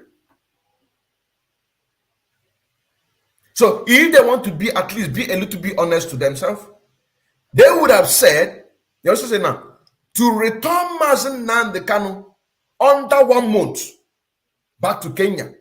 Because according to the report by the legal team led by Barrister Ifeanyi Ejiofor, you also say now that they are still in, he is still in. You also say now, unless we go down to the news and we hear if they say such a thing. You also say now, but if they did not say such a thing, why didn't they say it? That the Zoo Nigerian government should return him back where they picked him. He is an international, he is a British citizen with his British passport, traveled to Kenya. And the Kenyan government have come out to say that there's a report that he came in and there was no report that he went out. So practically, he is still in Kenya. Why did the Nigerian United Nations did not ask the Nigerian government for them to return him back? Not even up 1 month. What is 1 month? Immediately, 24 hours. 24 hours, you're giving 6 months. Forget that thing. Forget that thing. Forget that thing, because forget that thing. So let our people not be deceived by this. That is what I'm trying to say here. Let our people not be deceived by this. That is what I'm trying to say here. Now, he said, noting that both Nigeria and Kenya are party to the convention and should act in accordance with the terms. And the right group further warned that they take additional action to ensure the recommendation are followed.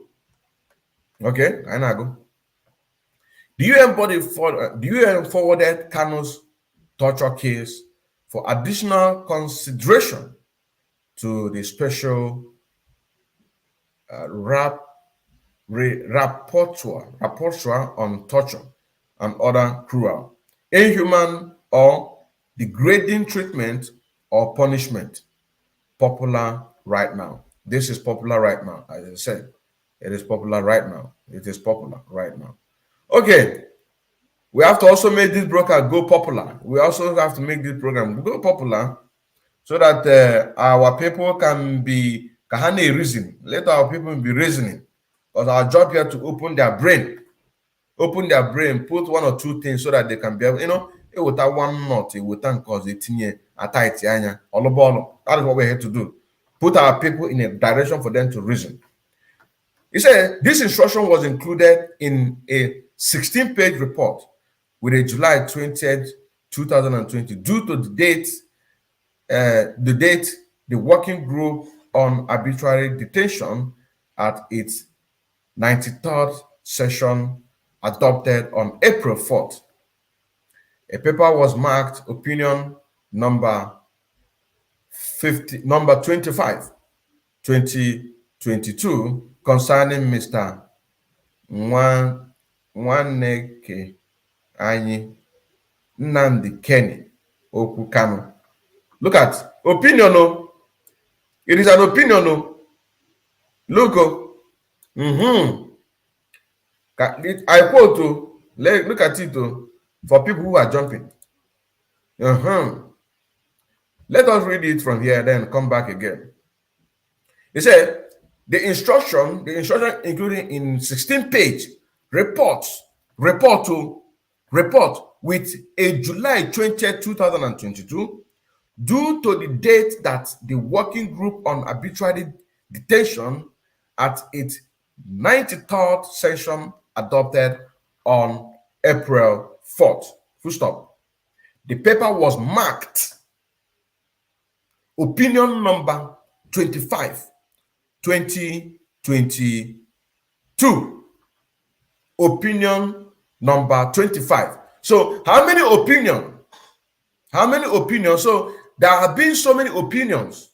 Opinion number 1, opinion number 2. Yet our leader Master Nnamdi had not been released. Opinion number 3, opinion number 4.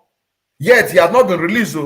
Opinion number 5, opinion number 6, opinion number 7. Yet our leader had not been released. Opinion number 8, opinion number 9, opinion number 10. Yes, he has not been released. Opinion, no, personal opinion or group opinion. Opinion number 11, opinion number 12, opinion number 13, opinion number 14. He has not been released. We are still counting, and we don't know when this opinion started. Maybe this opinion started in 2021. I don't know when it started. Opinion number 15, opinion number 16, opinion number 17, opinion number 18, up to opinion 25, 2022, concerning Mr. Nwaneke Nnamdi Kanu, Nigeria and Kenya. Why? So Nigeria and Kenya, or you see another one here, another one. Why Nigeria and Kenya? Why Nigeria and Kenya? Okay, why? How did he get to Nigeria? Why not British and Kenya? That is the question. Opinion. Let me come so that our people will understand very well. It's an opinion or concern. Look at it here. Concerning opinion. So you can voice out your opinion. Your opinion doesn't matter. Look at it there. Look at it there. Opinion. This is opinion. This is opinion. Opinion number 25. Let us continue. It says, in the unedited form since by Sunday Sun, the UN Commission Human Rights Resolution 1991/42 established the working group on arbitrary detention. In accordance with its working procedure, the working group spoke with the governments of Kenya and Nigeria on December 30th, 2021. That is another opinion. We don't know when this one, accordance with its working procedures, the working group spoke with the government of Kenya and the zoo Nigeria on December 30th, 2021. So this December 30th, which opinion do we put here? Like I said, I don't know when this opinion started though, because it's a personal opinion or group opinion. So it does not matter. What really matters here is what you and I are doing. You know what I'm saying? It is what you and I are doing. That is exactly what matters here. Because all of these are their own opinion. So they bring this opinion and just put a headline. UN back with a black paint, very bold. You will see if you to Chabakananya oh, I get release Nnamdi Kanu. I get release Nnamdi Kanu. He's a politician. So last court case, our leader Nnamdi Kanu was supposed to be granted bail. They changed it. Last Monday, they changed the operandus of the way our lawyers visit him. Instead of going there in group, they have to change it. Now they have to now go one by one. Now UN have bring their own. What they are doing is to you and I that is an autopilot for us to have a hope. We will not have, and we will now not going to relent. We're not going to have hope on these people. Because if the United Nations is very much aware that ICC in West Africa has a vast range of network money flow funding. You also say now, for them to be getting sophisticated weapon, and they cannot be able to crack them down. That is for you to know that this is a business between them. All they want is our resources. All they want is our resources. That is all. So, why can't these people, let me leave this one. Let me not do this analysis. Because somebody said that when you are making analysis like this, you are revealing a lot of things. You are revealing a lot of things, but just try to control sometimes. So, let me keep this one. So, now, the study states that Kenya's government did not respond to the communication until January 25th, 2022, when Nigeria did. The International Covenant on Civil and Political Rights is a treaty that both nations have ratified. Below is full text of the United Nations Human Rights Council Working Group on Arbitrary Detention report, advanced on a detailed version. Human Rights Council Working Group on Arbitrary Detention, opinion adopted. Opinion adopted, so some will not be adopted. So, for example, a person like me now go there now, they will not adopt my own opinion because I will tell them the way it is. So, opinion adopted by the Working Group on Arbitrary Detention at its 93rd section, 30th March, April 8, 2022. Opinion number 25, 2022, concerning Mr. Nnamdi Kanu, Nigeria and Kenya. The Working Group on Arbitrary Detention was established in Resolution 1991/42 of the Commission on Human Rights. It's Resolution 1997/50. The Commission extended and clarified the mandate of the Working Group pursuant to General Assembly Resolution 60/51 and Human Rights Council Decision 1/102. The Council assumed that the mandate of the Commission, the Council most recently extended the mandate of the Working Group for 3-year period in its Resolution 42/2022. So, what are they trying to say here? What are they trying to say? Are they trying to say that it's going to take 3 years to get opinion 42/2022 before they can? Oh my goodness.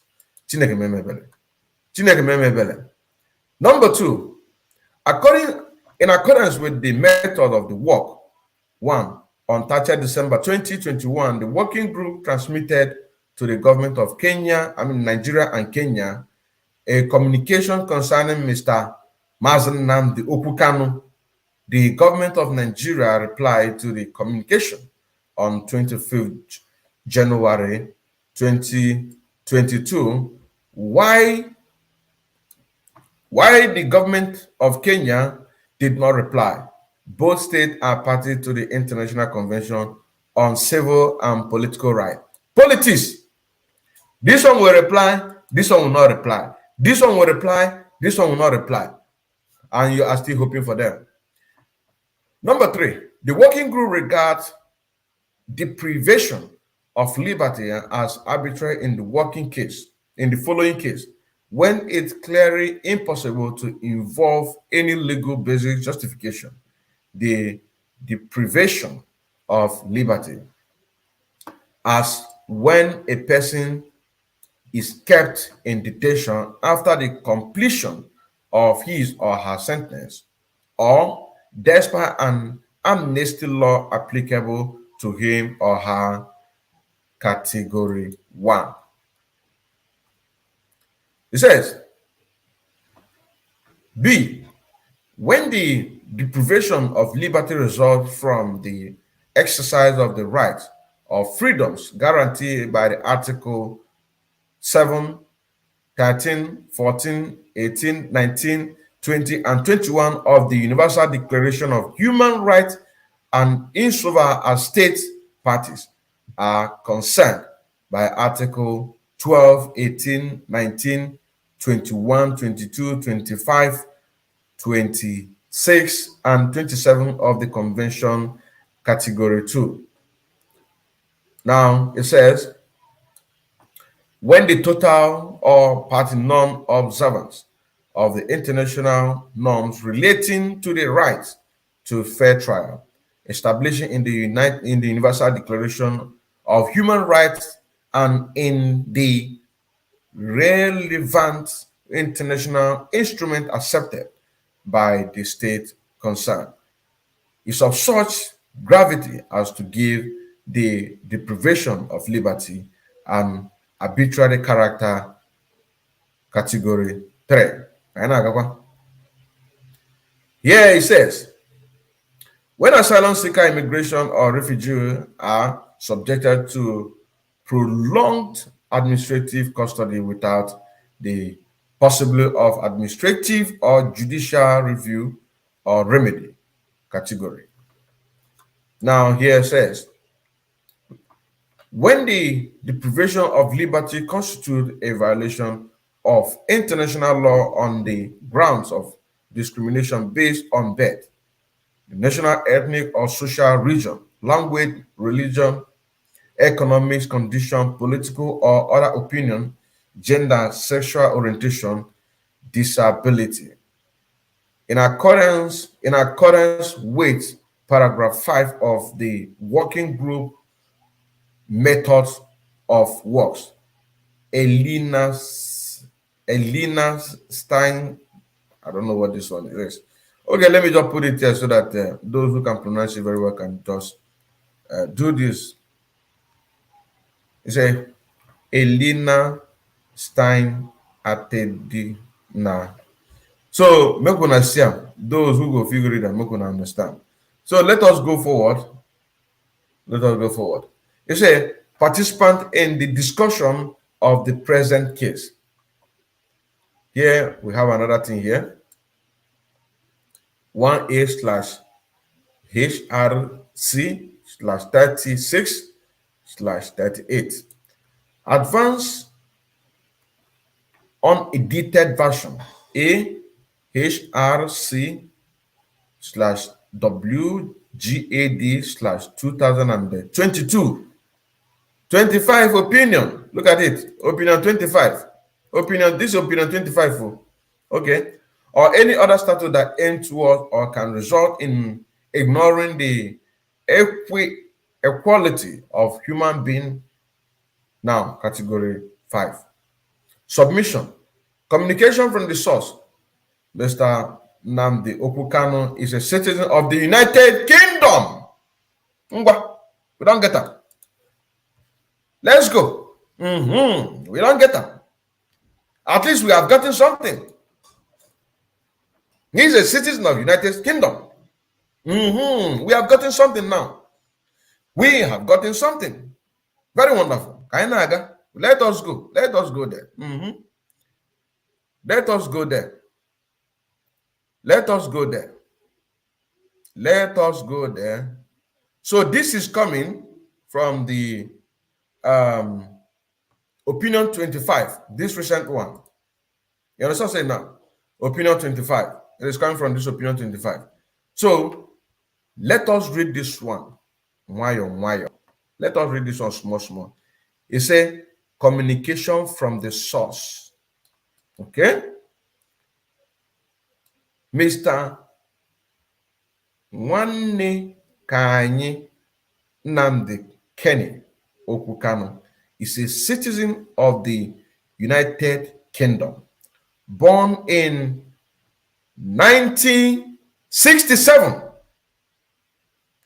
At the time of his arrest, he resided in Nairobi, Kenya.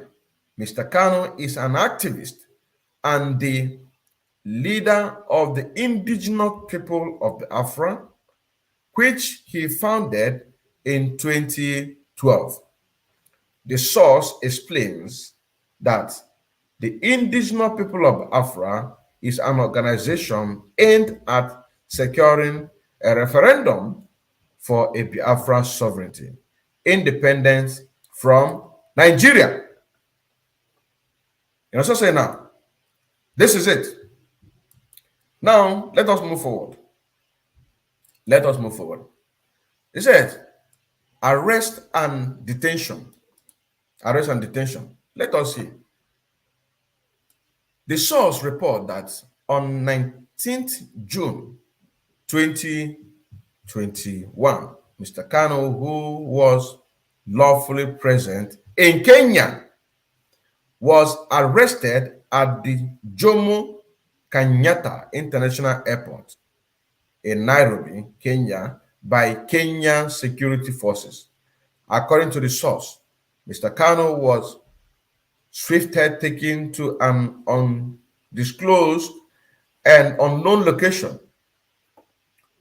which was not a police station or any of the conventional Kenya security detention facility.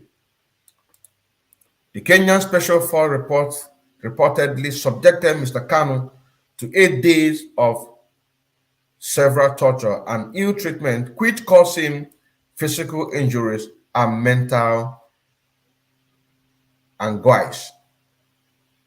Now, according to the source, on or about 29th June 2021, Mr. Kanu was extraordinary rendition to Abuja, Nigeria, with no prior hearing before a judicial or administrative body. The source emphasized that Mr. Kanu was not given access to counsel and was denied extradition process in Kenya.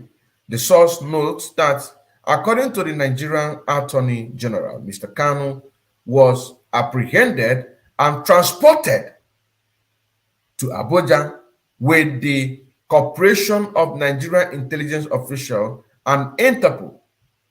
Mr. Kanu was then reportedly detained within the headquarters of the Department of State Security Service, the department in Abuja, Zoo, Nigeria. Reportedly, the federal government of the Zoo, Nigeria, initially charged Mr. Kanu with 4 offenses: conspiracy to commit treasonable felony in 2014 and 2015 treasonable felony in 2014 and 2015, defamation in 2015, and improper importation of goods in 2015. The source alleged that these offenses are manufactured and all relate to old events. Further, the federal government of the damnable Zoological Republic of Nigeria amended the charges against Nnamdi Kanu to include accusation of levying war against Nigeria in 2015 through a radio broadcast from London, which the source alleged script fully refrained from inciting or encouraging the violence or illegality. The amended charges reported charged Mr. Kanu with several offenses, The source report that a hearing of Mr. Kanu case was scheduled to take place on 26 July 2021, but Department of Operative failed to produce Mr. Kanu in court without giving any reason, causing the case to be adjourned to 21st of October 2021. According to the source, on 21st of October 2021, a hearing was held to address Mr. Kanu's motion to dismiss. Reportedly, the department blocked all the traffic to the courthouse, which forced Mr. Kanu's legal team to walk more than 1 mile to be able to attend the proceeding. The source also noted that the department surrounded the court complex with an array of armed force, creating an atmosphere of intimidation and danger. During the hearing, the court and alleged sharply reprimanded the department for repeatedly blocking the access of Mr. Kanu lawyer to their client. They unambiguously ordered them to permit Mr. Kanu to meet any 3 persons he wishes on Monday and Tuesday for the 2 hours each day.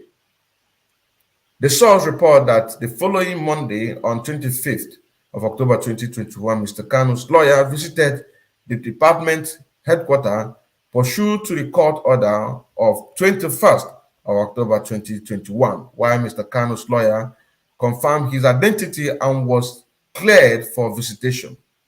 The department required all lawyers to wait for over 90 minutes.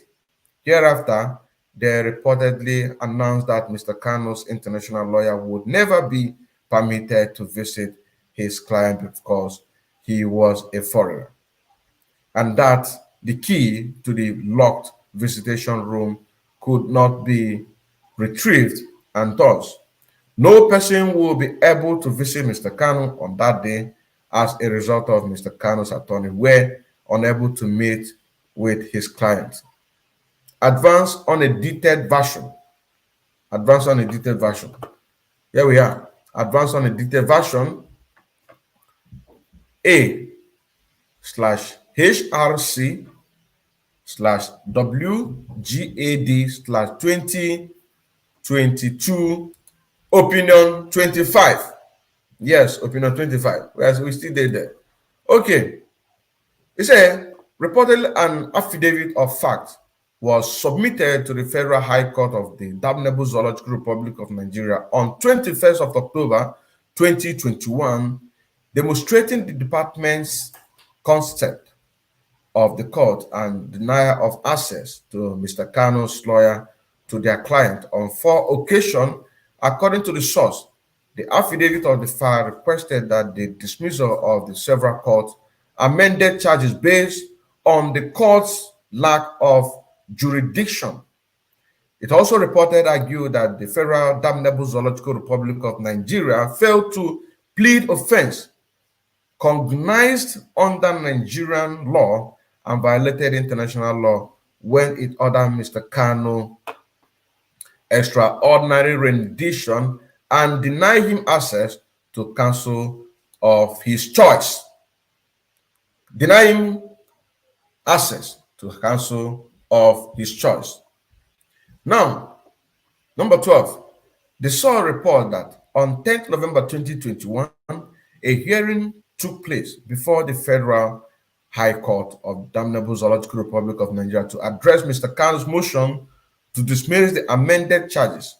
Reportedly, the department singled out Mr. Kanu international lawyer from other attorneys present and denied him entry into the courtroom for the 5th time without explanation. According to the source, Mr. Kanu's attorney had agreed to boycott the court proceeding if the international lawyer was denied entry into the courtroom, and therefore decided to move forward with the boycott. A video press conference was, which one be alleged? Waiting be alleged inside. Waiting be alleged. Nah, if I dey see this alleged, waiting waiting be alleged. I was about talking about this video where the foreign lawyer was saying that he was denied access 5 times, and now it's an alleged. Hey, Yoruba media. I go play music for Ona now. I go play music for Ona. He said a video conference was held outside the courtroom to explain the reason for the boycott. The source report that without communicating with any of Mr. Kanu's lawyer, including his local lead counsel, the judge of the Federal High Court of the consulted privately with the prosecutor in Mr. Kanu's presence, but without his legal representation.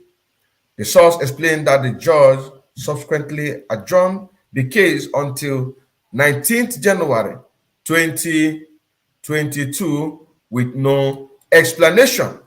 So before we move forward on this reading, because I don't know, you sweet a lot of people here. You sweet, but make it sweet the people where they pay money. Make it sweet the people where we say they pay they support our instant, not people where no they support.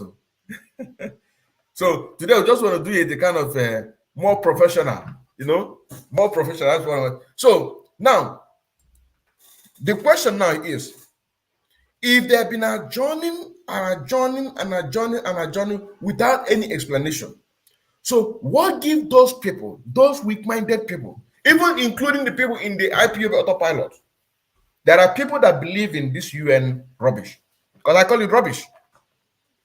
If UN is aware that ICC has been laundering money, and they are aware that about 4 Southern African people that were sanctioned by the US are helping these people to launder money, and they cannot be able to stop them.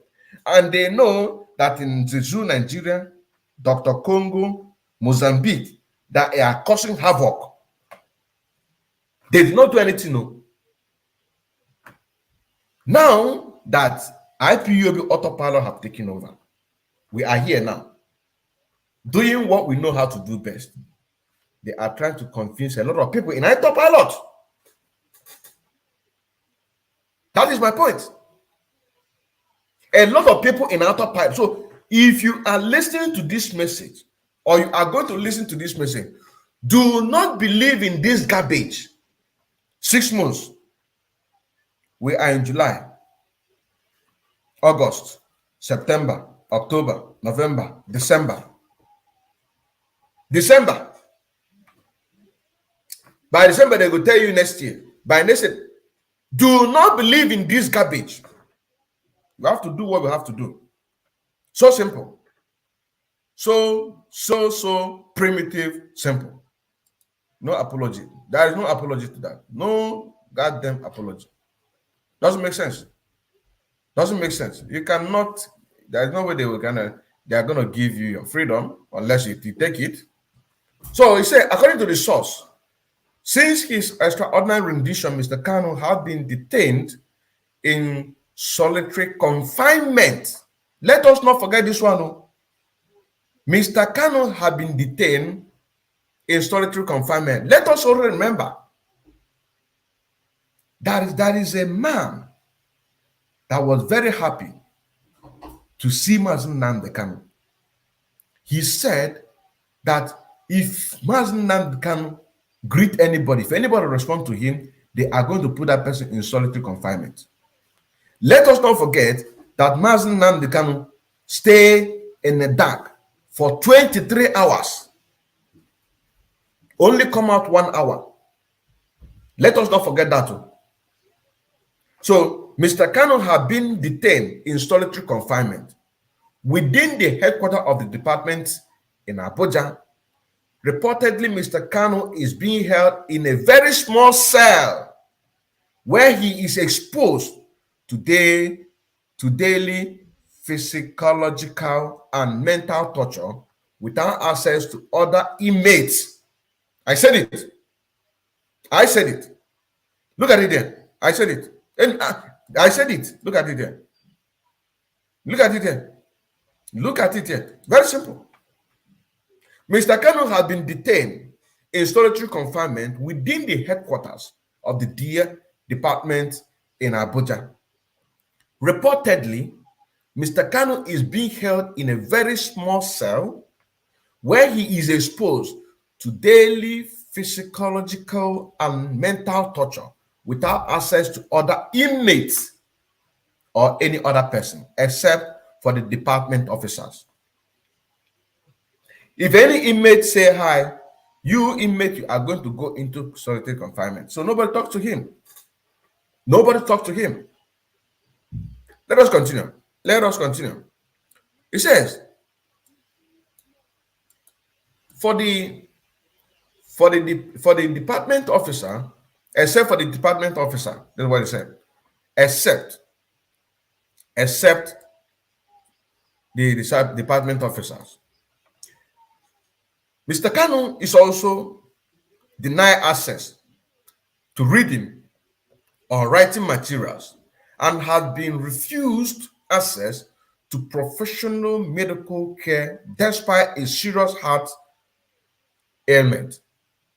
The source reports that Mr. Kanu's life is in jeopardy and that he suffers from a medical condition occasioned by gradual depletion of potassium in his system.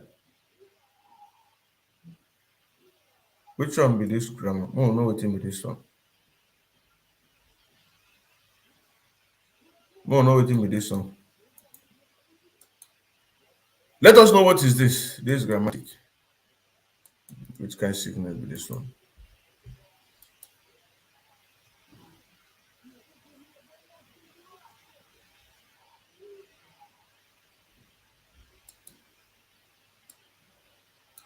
Let us know what is this one.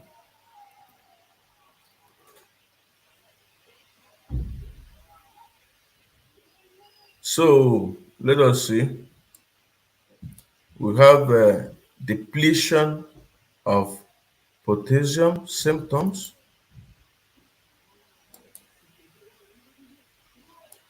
Okay. Then another one. Let's start for another one here. Causes. Okay. I'm going to bring it to the screen. Just please hold on. The signs and the symptoms.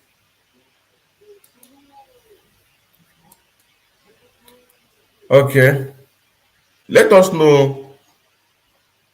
Let us know exactly what this one is. So let us know exactly. We'll remove this one. So let us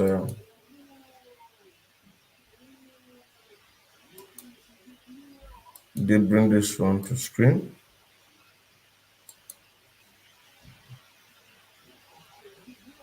Okay, yes, symptoms, causes. So let us first before the symptoms. Then let us first of all know the cause first. Let us know what the cause. What is it? So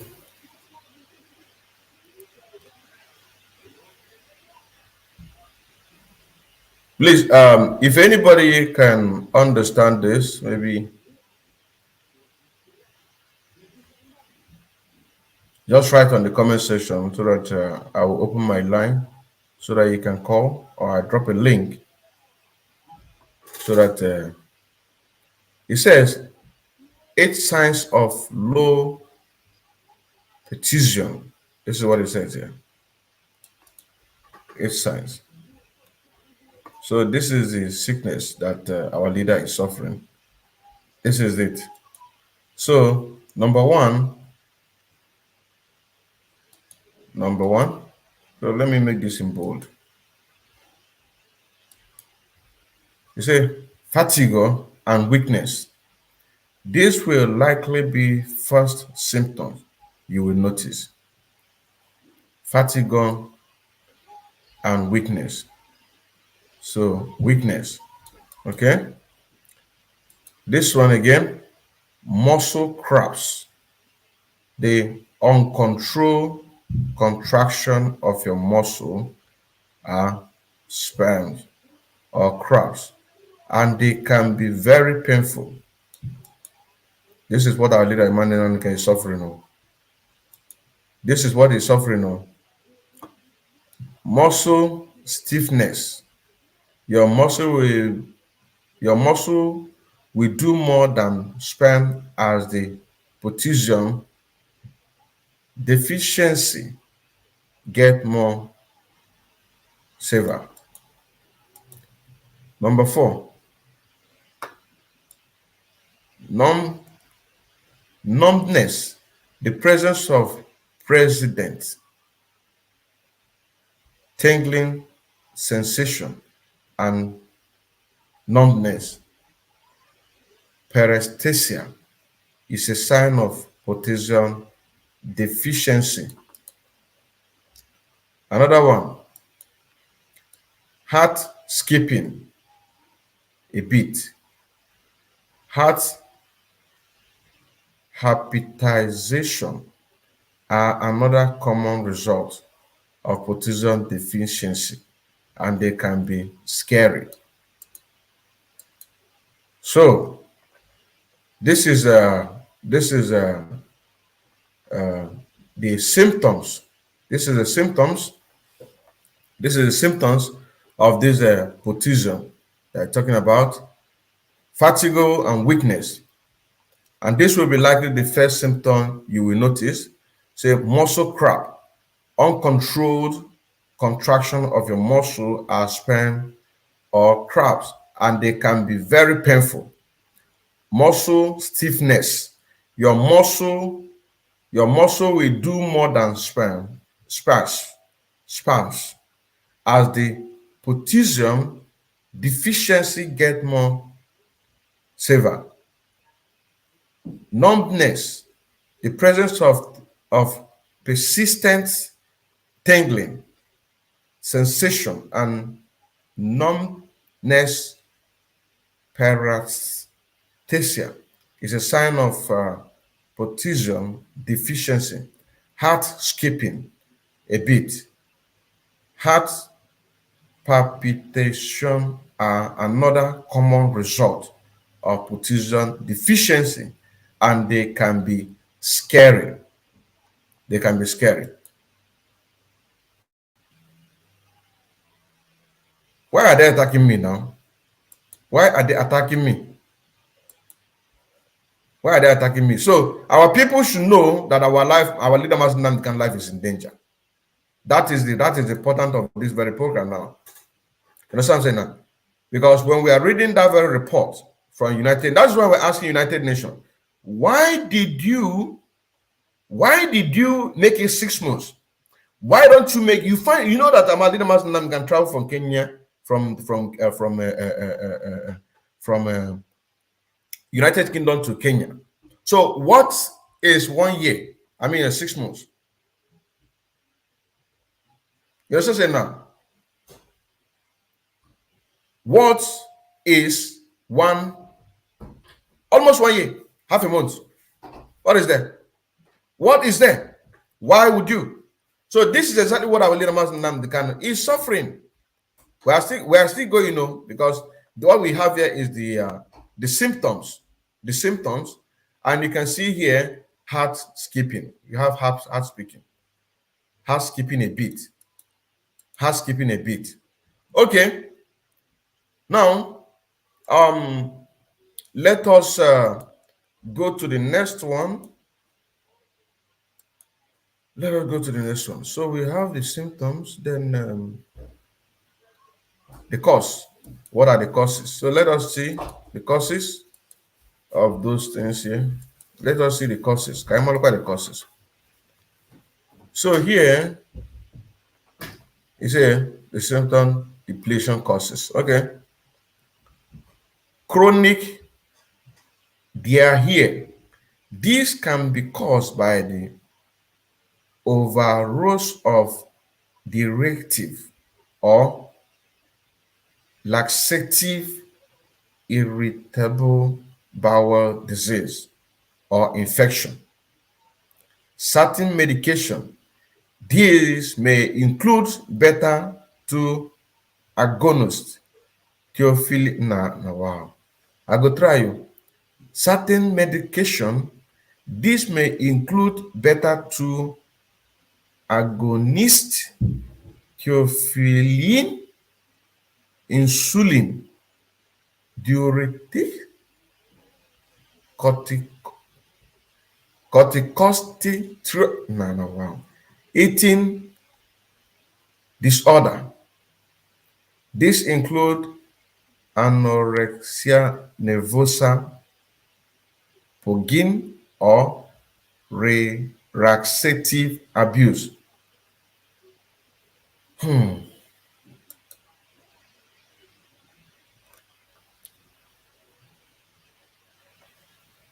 Oh. So let us see this in here.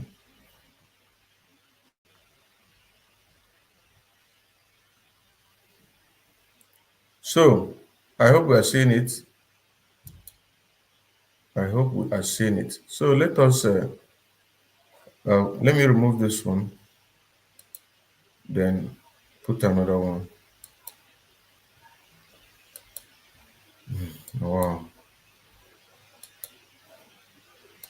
So let us, so this is it.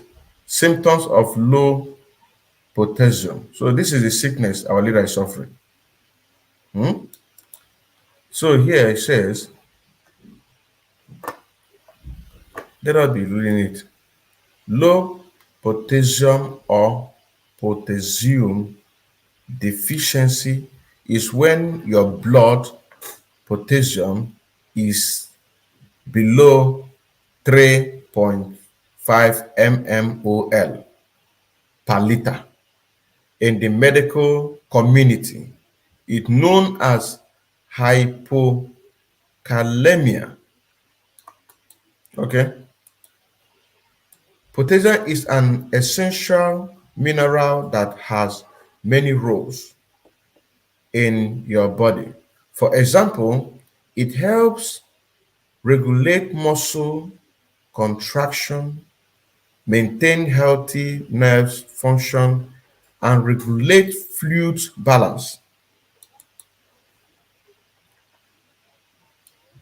Despite its importance, it's estimated that most adults don't need their daily needs. This is likely due to the Western style diet, which favor processed food over whole plant food that are high in potassium, such as fruits, vegetable, beans, and nuts. So, look, our leader is not eating, you're not eating all this food. Look, they want him to die. They want him to die. You see? He's not eating fruit. Our leader man now is not eating fruit, vegetable, beans, or nuts. You understand what I'm saying now? You understand what I'm saying now? Our leader man Nnamdi Kanu, he is not eating a good diet, and they don't allow him to go and get choose a medical of his choice. Let us continue. He said, still, hypokalemia is rarely caused by dietary deficiency alone. It can be caused by a number of factors, including fluid loss, malnutrition, shock, use of like kidney failure. So look at it there. Look at, these are the points. These are the points. So these are the points. Fluid loss, malnutrition, shock, use of certain medication, some medical condition like kidney failure,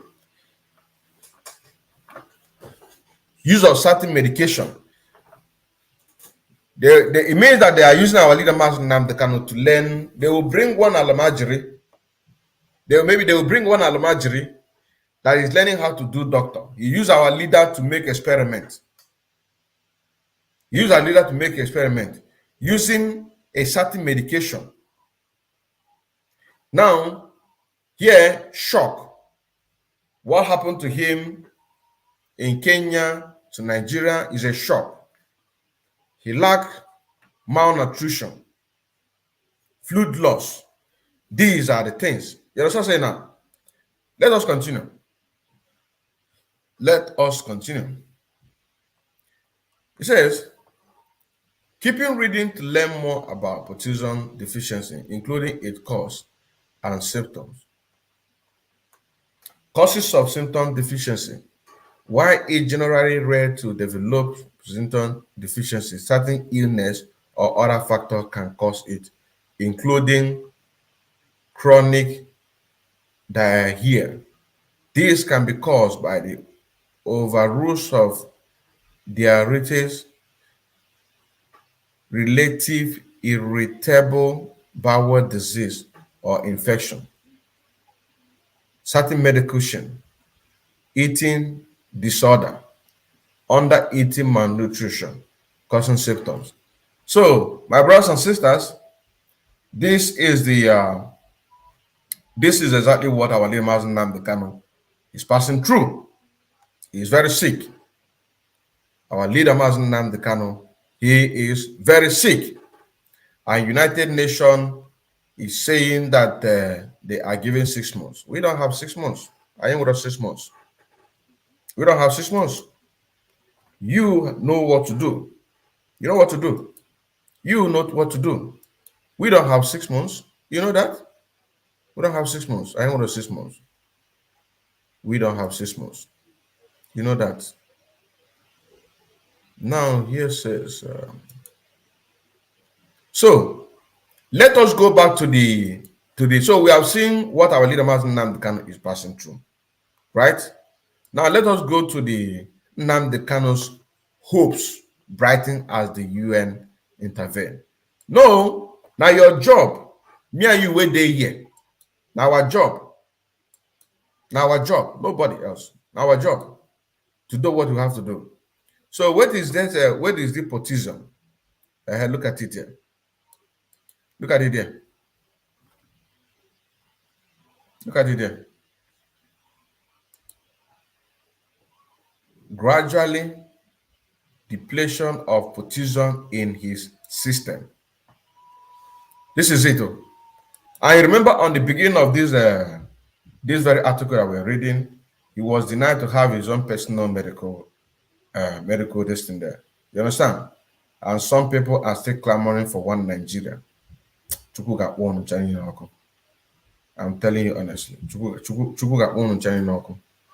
Now, it says, the sole report that Mr. Kanu's life is in jeopardy and that he suffers from a medical condition occasioned by gradual depletion of potassium in his system.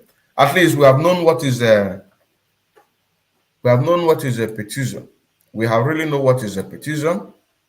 Now, in a system which has defined any medical solution given to him within the department facility.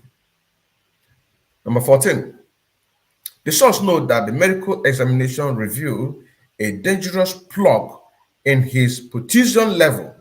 The source, which one be alleged? The source said that the facility, the medical personnel have collected 21 blood samples from him without permission. In search of the cause of this drastic depletion, the source added that Nigerian authorities were feeding Mr. Kanu poor prepared food and subjecting him to food deprivation.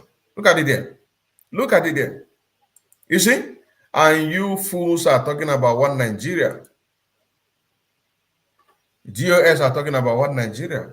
I hope they are listening. Are they right? Let me see the comment section. What are they writing? Okay, Muhammad Aminu. You're a Fulani man. You're a Fulani man. Muhammad Aminu. You're a Fulani man, so you will say it's a lie. You will say it's a lie. Huh? Muhammad Aminu. Do you want me to drop you this in so that you can debate with us on this? I can drop you this in Muhammad Aminu MG. I can drop you a this in. Let me drop you a link so that I can come in and tell us how is it a lie. You say that it is a lie, right?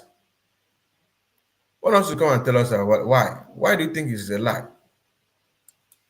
Let me drop you a link so that I can come in and tell us why it's a lie and propaganda.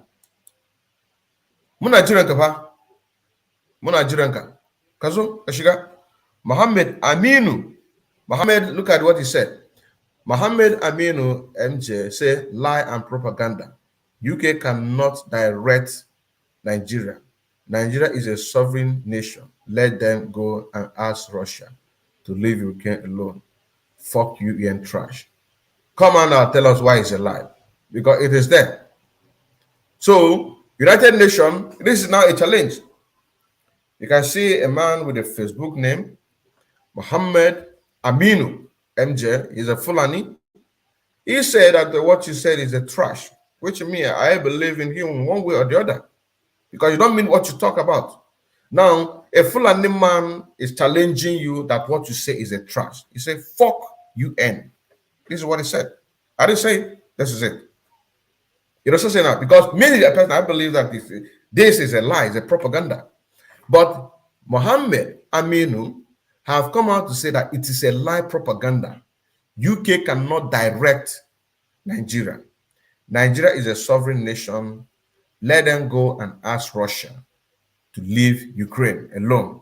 Fuck you, UN trash. This is what he said. This is what he said. So maybe you can come out and tell us why it is a lie. You understand? Come out and tell us why it is a lie.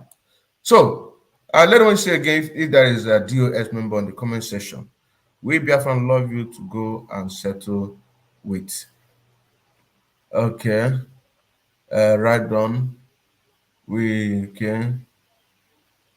like you, everything you do. God bless you, my Chineke. On autopilot. Okay. There is no GOS. But why would they mention Britain? As much as I agree with you, we should be logical.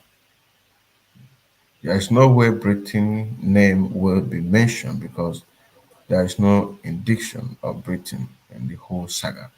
Having British passport isn't enough reason to indict or implicate the British, but there is a British citizen. So no, you can't say that, my brother. My brother Okereke, you can't say that. He's a British citizen.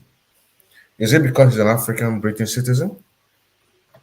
If he's a British cohesion, are you trying to tell us that the British will not swing into action? Let me put this in there so that people can also see what you wrote. You understand? So, are you saying that if he is a cohesion British citizen, that British citizen will not act immediately to save their own? The reason why they did it is because he is an Afghan citizen and they know what he is fighting for. So let us not politicize the fact that the British are supposed to come out and save their own. But because they know what he stands for, they will not. You understand what I'm saying now? Which, in the other hands, as Mohammed is saying, that it is a lie. That the UK cannot tell the Nigerian government what to do. You understand what I'm saying now? Because Nigeria is a sovereign state. I believe it. I believe that also. Because they just want to use it to twist the mind of you and I. You understand what I'm saying now? They just want to use it to twist the mind of you and I. So that we can say, okay. We have to do our job. Yes, nice job keeping up, my Chineke. Thank you very much. You say we have a lot of men here. Okay. Okay. Okay. Yeah. Okay. I did not see DOS member. Okay. I did not see DOS. Okay. Let us continue. Let us continue. Let us continue. Let us continue. Let us continue. Hustler Solution. You can call me. You can call me. Yeah, get my number. You can call me. So let us continue on what we are talking about. Let us continue. Let us continue. So here it says, look at it here. Nigeria authority were feeding Mr. Kanu poorly food prepared and subjecting him to food deprivation with the intent of slowly killing him until an action was filed on his behalf. It is noted that there has been some recent improvement in Mr. Kanu's provision of meal. The source report that during his detention in Abuja, Mr. Kanu had been permitted access to 2 persons on Monday and Tuesday for 2 hours. Each session, the source notes that such time limitation is inadequate for Mr. Kanu to be able to prepare a full and professional defense. Further, the source explained that his lawyer cannot take any notes during their meetings with Kanu as they are denied pencil and paper. And some of these things you don't see it from our leader. I mean, from a Jaffa. Most of these things they keep in secret. You understand? But they need to be telling us. They need to be telling us what they are subjecting. They need to be giving us details like this. It mustn't be that they come out from the United Nations and then our people. Now, this one that we are getting now, how many people are getting this message? That is a problem. But a very notable person like a barrister, Ifeanyi Ejiofor, who have a bigger platform, and once you post this, a lot of people, because you are in the sport, you are in the sport, and when you begin to give us all these things, that they are denying you paper, they deny you pencil, they don't like you to, they don't want you to take note. So that means you have to have everything at head, and yet they still reduce everything. They just are frustrating our people. Frustrating our people. Look, here. Look. Mr. Kanu, as they say, are denied pencil and paper. During their meeting with Mr. Kanu, as they deny.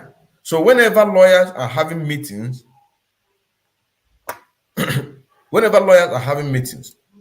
they cannot take any notes during their meetings with Kanu, with Mr. Kanu, as they are denied pencil and paper.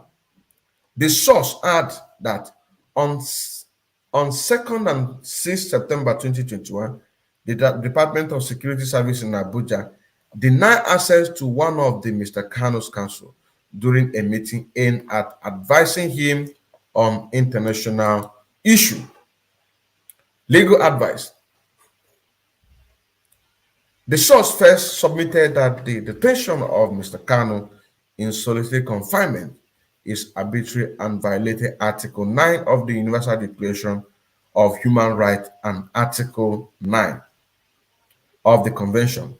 The source notes that as a result of the judge adjourning the case until 19th of January 2022, Mr. Kanu has been deprived of liberty for over 6 months since June 2021 and held in solitary confinement without a hearing on the merit of the government allegation and without access to needed medical care. The source submitted that the constituted the very definition of arbitrary detention and violation peremptory norm of international law. Now, going forward, a further source contends that Mr. Kanu detention is void of legal basis.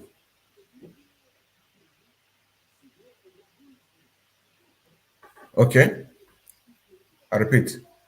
The further source contends that Mr. Kanu's detention is void of legal basis. The source submitted that the federal government of Damnable Zoological Republic of Nigeria, that Mr. Kanu committed the crime of conspiracy to commit a treasonable felony through an agreement with other to be.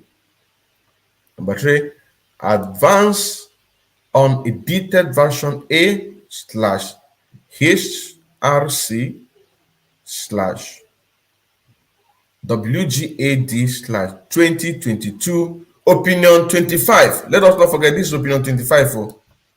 This is I've been opinion 1, opinion 2, opinion 3. So this is opinion 25.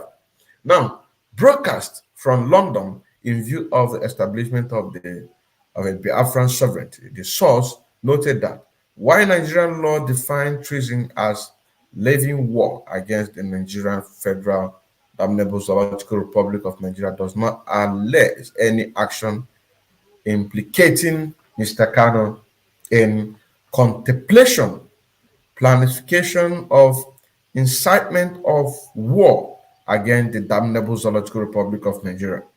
The source argued that Mr. Kanu was in fact advocating for a peaceful referendum for the establishment of the Biafran sovereignty in conformity with international and other relevant law.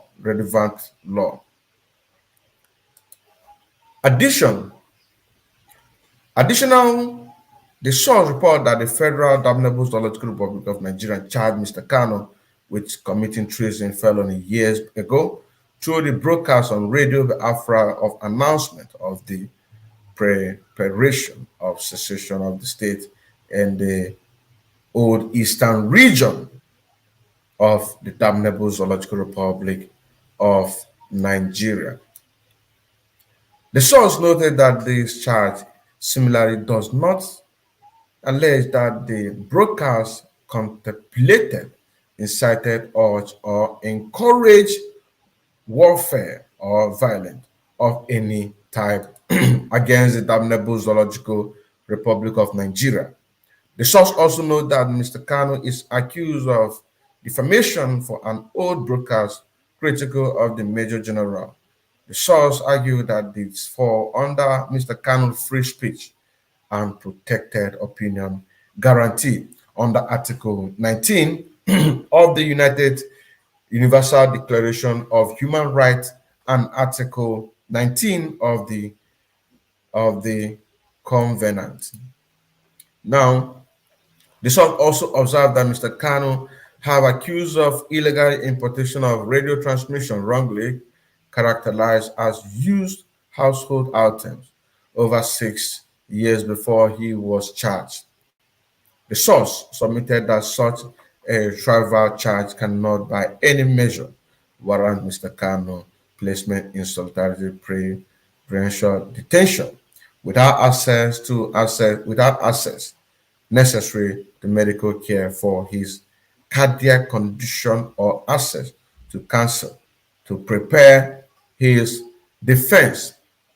Number 21. According to the source, Mr. Kanu's detention is also arbitrary insofar as he was not afforded a hearing and was denied his due process right when he was arrested. Not arrested, when he was kidnapped.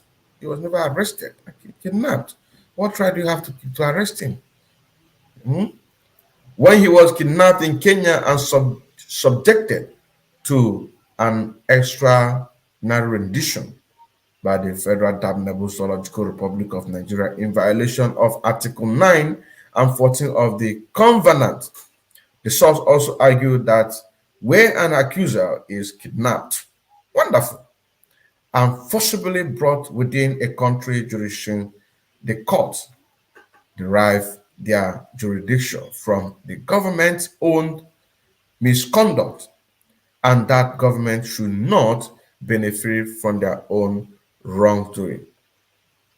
Further, the source submitted that Mr. Kanu was denied the right to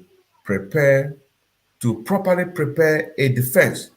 The source argued that Mr. Kanu's counsels were denied access to their client and to material necessary to memorize things, to memorize. They were denied, material necessary to memorize meetings. So they want to carry everything. They wanted to have everything at head.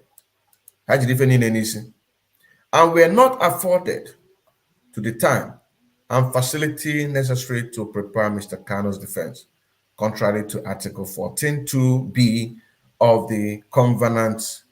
Moreover, the source contended that the federal refusal to allow Mr. Kanu international counsel into the courtroom on the 10th of November 2022 violated his right to be represented by the counsel of his choosing, as guaranteed under the Constitution of the Federal Government of the Damnable Zoological Republic of Nigeria Treaty, to which Nigeria is a signatory.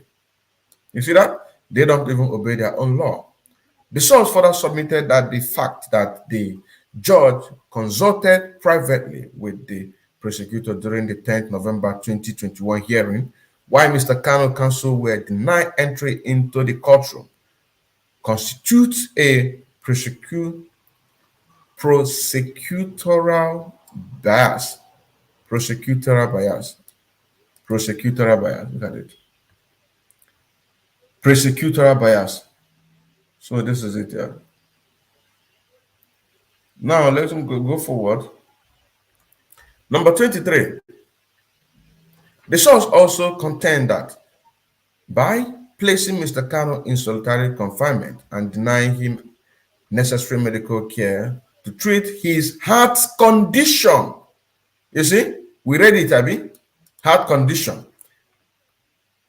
The federal government of Damnable Zoological Republic of Nigeria subjected him to torture in violation of Convention Against Torture. The source included that such violation makes Mr. Kanu detention arbitrary under Article 9 of the Universal Declaration of Human Rights and Article 9/1 of the Covenant. Number 24. According to the source, the Federal Damnable Zoological Republic of Nigeria detained Mr. Kanu in retaliation for his political opinion, contrary to Article 19 of the Universal Declaration of Human Rights and Article 19 of the Covenant, based on the fourth count of the amended charges. The source alleged that Mr. Kanu is being detained for processing his membership to the indigenous people of Biafra. 25. In this regard, it is that the federal government of Damnable Zoological Republic of Nigeria arrested Mr. Kanu on terrorism-related offense in 2015, which is alleged. This one is actually alleged. And attempted to assassinate him, which is true. Attempted to assassinate him on the 10th of September 2017 in an army-led attack that killed 5 individuals and wounded 30 others. Ndoshi. It is not 5. 28 people died. 28 individuals died. And more than 30 people wounded. 28 people was killed. 28 people. Now they reduce it. So this is what we're talking about. When we say that when they give you 5, you need to calculate it 3. So that means when they give you 1 count, you have to times by 5. Because Because even if you times 5 by 3, you are not even getting to the number of 28. We are not getting the number. You say 5 individuals died. This is what they said. Look at it. But our leader said 28 people died, including his dog, Jack. 28 people died. 28 people died. Here they say 5. So if you times it by 3, it is not up to that number. You see? Now let us move forward. Let us move forward. You see, further on, on 21st September 2017, the federal government of Damnable Zoological Republic of Nigeria reportedly listed the indigenous. The source refers to United States Court of Appeal, United States V. Casino 500F.2D 267/275/2 second CIR / 1974. Here, advanced version A, HRCW GAD 2022, opinion 25. So we are going to come back. Let us take a break with this, and then we come back and continue. Yeah, welcome to the program, my people. I greet each and every one of you, wherever you're watching from. You are going to watch this program.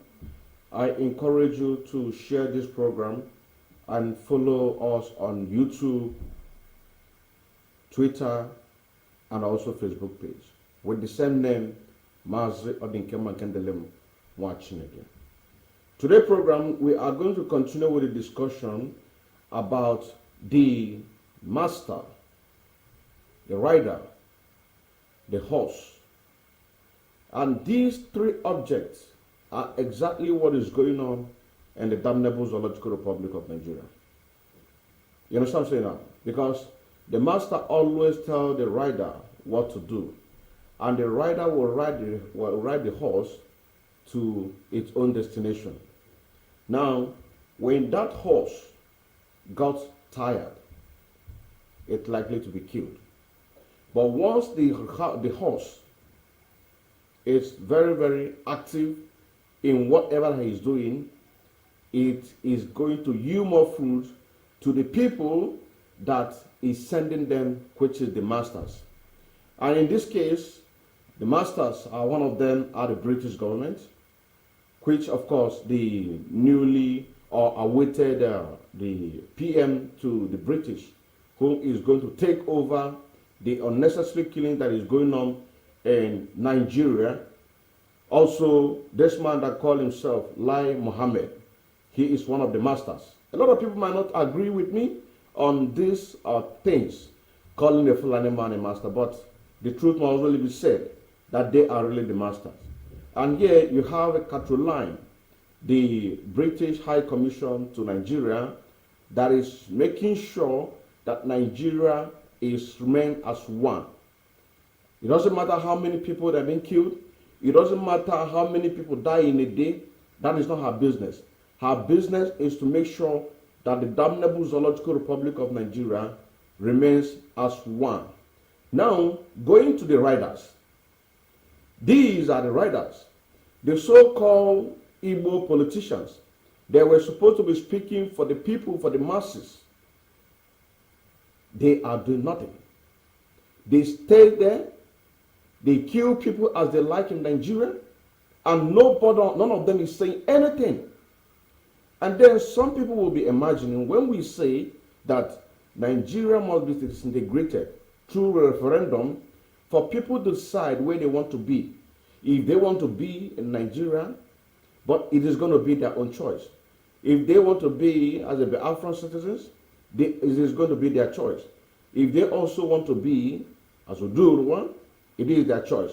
But the people must decide if they really want to be in Nigeria or not. Because the life that we are living right now, or the life that people are living right now in Nigeria, it is not something that somebody can just wake up one day and be proud of Nigeria. Here you have the current governor of Anambra State, Chukwuma Soludo. This man, before he came into power, he was singing the praises of IPOB and the Biafra agitators. That a Biafra agitator is an ideology. And this ideology cannot be killed with guns and bullets. Now, a lot of people believe in him. Even some people did not believe in him. They put him in power. Now, he is one of the major campaigns to make sure that IPOB and the Afra agitator is being killed. Here, you have one of the masters who are one of the Fulani they are about to put in the power come 2023 to make sure that they finish their job. These are the masters. Here also, you have this one. He is the governor of Imo State. This man, his name is Hope Uzodimma, governor of Imo State. He was fourth in the position election in 2019. But because of the corruption and the damnable Zoological Republic of Nigeria, they have to push him through to make him become the number one by this man that called himself Buhari. And beside Buhari, you see a man of God, a bishop. His name is Bishop Kuta. Bishop Hassan Kuta is one of the prominent religious leader in Nigeria, in Sokoto. But upon all the killings that is going on in so many countries, more especially in Africa, this man is not saying anything. He is one of the riders. Here also you have this one that called himself Bishop Callistus Onaga. Bishop Callistus Onaga, he is one of the prominent religious leader in the zoo, Nigeria. But person like this will keep mute upon all the necessary killings. Here you have the governor of Lagos State. These are the tools that they are using, because the masters will tell them and tell them, this is exactly what you're going to do. This is exactly what you're going to embark on. And when the great master, which is the Britain here, pass the message to the British High Commission, Caroline, and then Caroline will now pass the message to the presidency of the damnable Zoological Republic of Nigeria. This one here represents all the Fulani leaders, political leaders, that is making decision in Nigeria. And then from her, this information will be passing to these ones here, the riders. You know, so say now, passing to them, directing them on what to do. That's the reason why that whatever that is happening in the Biafra land, in the old eastern region, you can never see them. Rather, they are going to help the masters to keep killing the people. That is why people are calling on each and every meaningful indigene that is right now in the Nigeria to rise up and demand for your referendum. Rise up and march on the street to demand for your referendum. Rise up, because without this, they are going to be killing people on daily basis.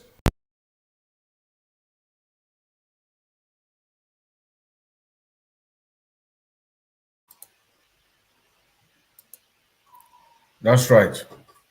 Without this, they are going to be killing people on daily basis. Now, moving forward, the indigenous people of Biafra, as a terrorist organization during ex-parte proceeding, lacking elements of due process, including notice and the opportunity to be heard, and based on the president's assertion alone, the organization challenged the listing is reportedly pending on appeal. The source also report that the African Commission on Human and People's Rights, a United Nations experts, have raised concern as to the justification and legality of the organizations listing on the terrorism list. Finally, the source alleged that there's exit hostility towards Biafra in Nigeria and that Mr. Kanu detention is based substantially on his ethnicity as a Biafra. Responses from the government. Responses from the government. Now let us see what their response are. 27. On 30 December 2021, the working group transmitted the allegation from the source to the government of the zoo, Nigeria and Kenya under its regular communication procedure. The working group requested the government to provide by the 28th February 2022 detailed information about the current situation of Mr. Kanu and to clarify the legal provision justifying his continued detention as well as its compatibility with the obligation of the damnable Zoological Republic and Kenya under international human and right law, and it particularly with regards to the treaties ratified by the two states. Moreover, the working group called upon the government of the damnable Zoological Republic of Nigeria to ensure Mr. Kanu's physical and mental integrity. 28.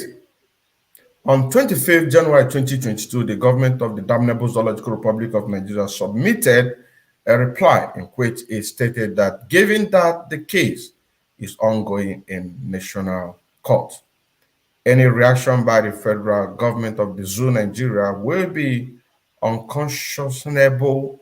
Nothing further was submitted by the government of the damnable Zoological Republic of Nigeria.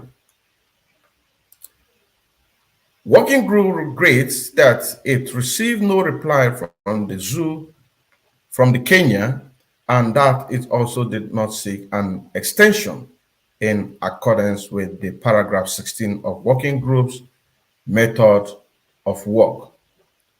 Discussion. 30. The working group has in its jurisprudence established the ways in which it deals with evidentiary issues. If the source has established a prima facie case for breach of international law constituting arbitrary detention, the burden of proof should be understood to rest upon the government if it wishes to refute the allegation. 3. Mere assertion by the government that lawfully procedure has been followed are not sufficient to rebut the source allegation. 4.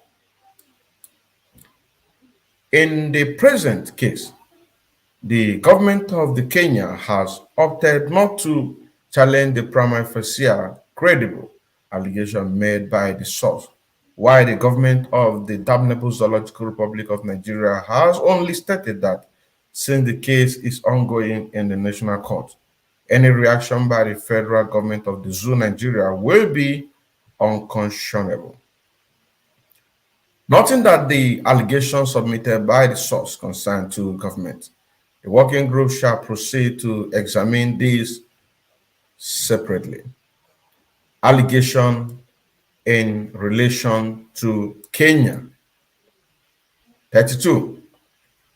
In the absence of a response from the government of Kenya, the working group has decided to render the present opinion in conformity with paragraph 15 of its method of work. The working group shall consider whether the arrest and detention of Mr. Kanu by the government of the Kenya amounted to arbitrary detention within any of the category recognized in working method of the working group. Category 1. The source has submitted and the government has chosen not to contest that when Mr. Kanu was arrested at the Nairobi airport by the Kenyan security forces on 19 June 2021, he was shifted, taken to an undisclosed and unknown location, which was not a police station.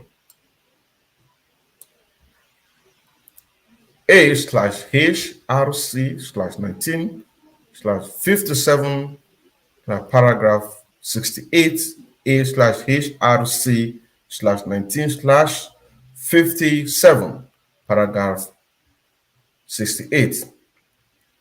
Advanced unedited version AHRC/WGAD/2022 opinion 25, or any of the conventional Kenyan security detention facility, and was subjected to 8 days of severe torture and ill treatment before he was extraordinarily rendited to Abuja, the zoo, Nigeria, on or about 29 June 2021. The source submitted that Mr. Kanu is a British citizen, of course. So somebody made an argument that talked about why would they include a British. Now here it is. He's a British citizen. If he is a Croatian citizen of Britain, are you telling me that the Kenya will not do anything? That is the question. Wouldn't they do anything? Of course, it is because what he stands for. He stands for the sovereign state of Biafra.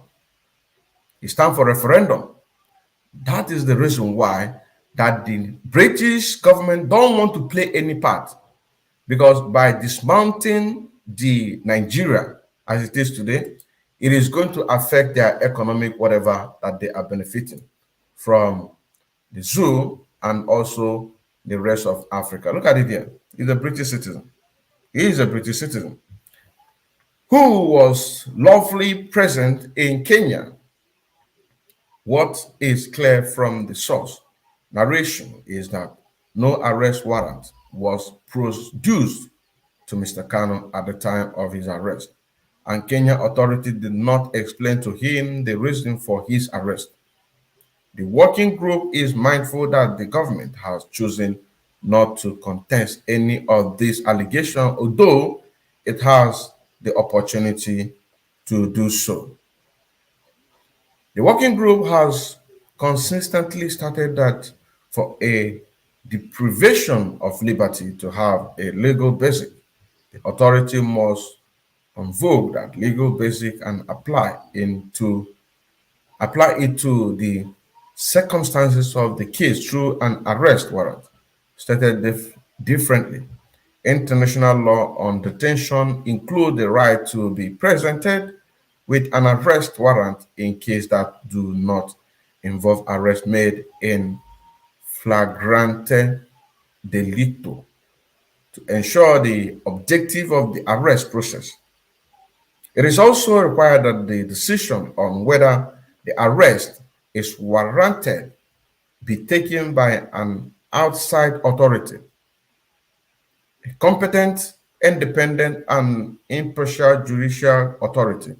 This is procedurally inherent in the right to personal liberty and security, and prohibition of arbitrary deprivation under Article 3 and 9 of the Universal Declaration of Human Rights, Article 9 of the Covenant, and Principle 2, 4, and 10 of the Body of Principle for the Protection of all persons under any form of detention or imprisonment, the Body of Principle. The working group is mindful that Article 9, 2 of the Covenant requires that anyone who is arrested is not only informed of the reason for the arrest, but also promptly informed of any charge against them. as explained by the Human Rights Committee, its General Comment number 35. The obligation escapulated in Article 9 has two elements. Information about the reason for the arrest must be provided immediately upon arrest, since there must be prompt information about the charges provided thereafter. Failure to do so violates the Article 9 of the Universal Declaration of Human Rights, Article 9 of the Covenant, and Principle 10 of the Body of Principle, and renders the person arrested devoid of any legal basis. 38. Consequently, Mr. Kanu arrested without an arrest warrant and with no explanation as to the reason for his arrest violated his right under Article 9 of the Universal Declaration of Human Rights, Article 9 of the Covenant, and Principle 2, 4, 10, and 36, 2 of the Body of the Principle. Furthermore, following his arrest, Mr. Kanu was reportedly taken into an undisclosed and unknown location, which was not a police station or any of the Covenant Security Detention Facility of Kenya, where he remained for 8 days before he was transferred to the zoo, Nigeria.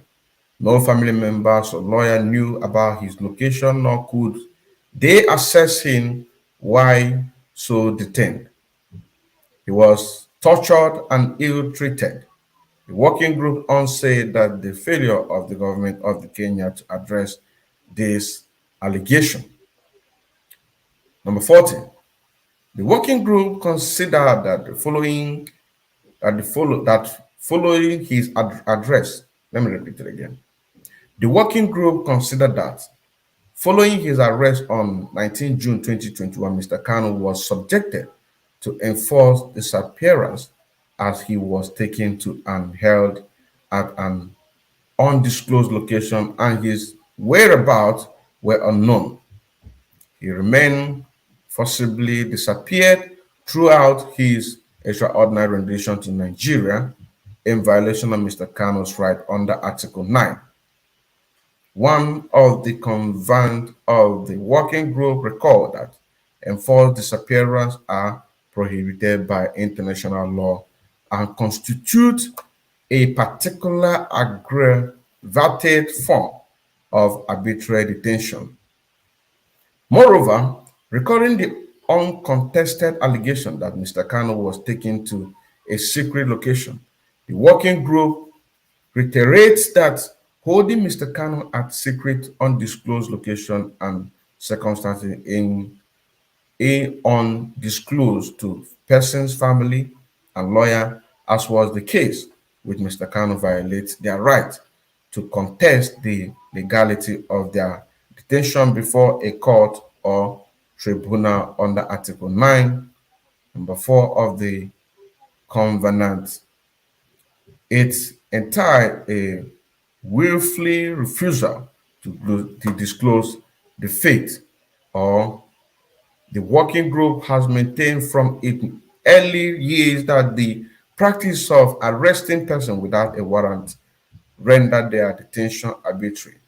See, for example, decision number 1/1993, paragraph 6 and 7, and number 42, 1993, paragraph 6 and 7 for more recent jurisprudence. See opinion number 21, 2017, paragraph 46, number 68, 2018, paragraph 39, and number 34, 2020, paragraph 46. CCP RCGC 35 at paragraph 27. See opinions number 5, 2020, number 6, 2020, number 11, 20, 20, number 13, 2020, number 77, 2020, and number 38, 2021. See also Human Rights Committee General Comment number 35, paragraph 17. Advance on a detailed version A/HRC WGAD/2022 opinion 25. So whereabout of the person concerned or to acknowledge their detention, this lack any valid legal base under any circumstance. Judicial oversight of any detention is a central safeguard for personal liberty and is critical in ensuring that detention has a legitimate basis. In circumstances attending the detention of Mr. Kanu at unknown location, the working group find that he is right to an effective remedy under Article 8 of the Universal Declaration of Human Rights and Article 2, number 3 of the Covenant were violated. He was also placed outside the protection of the law in violation of his right to be recognized as a person before the law under Article 6 of the Universal Declaration of Human Rights and Article 16 of the Covenant. Number 42, the working group also considered that Mr. Kanu's time in detention following his arrest constitute pre-trial detention, which violated the prescription of Article 9, number of the Covenant, insofar as Mr. Kanu was not presented before a judiciary authority within 48 hours and no individual assessment of the appropriateness of his pre-trial detention took place. So you see, Nigerian government, they are breaking more laws upon laws upon laws upon laws upon laws upon laws upon laws upon laws. They break more laws.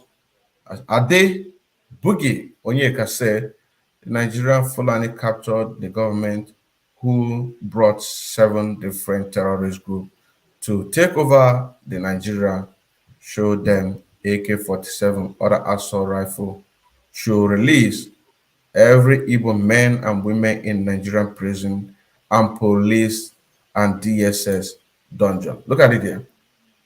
Look at it here.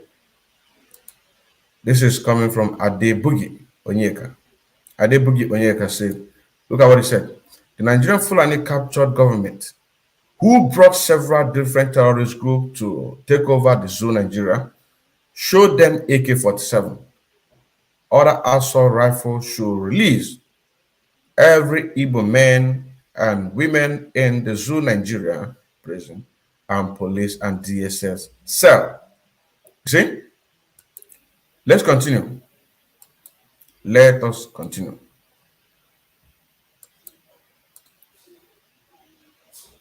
Now, moving forward.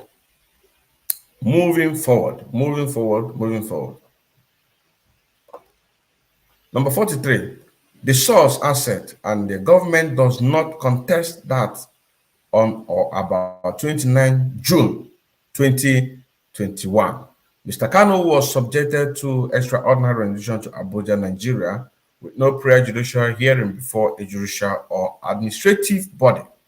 The source emphasized that Mr. Kanu was not given access to counsel and was denied any judicial proceeding altogether with in Kenya. The source noted that, according to the Nigerian Attorney General, Mr. Kanu was apprehended, transported to Abuja with the cooperation of the Zoo Nigeria intelligence officer and the Interpol. The source claimed that in the present case, there was no fair and public hearing concerning Mr. Kanu. removal from Kenya to Nigeria. The source stressed that in voluntarily expulsion to a foreign state without a hearing by judicial authority does not confirm with due process consideration.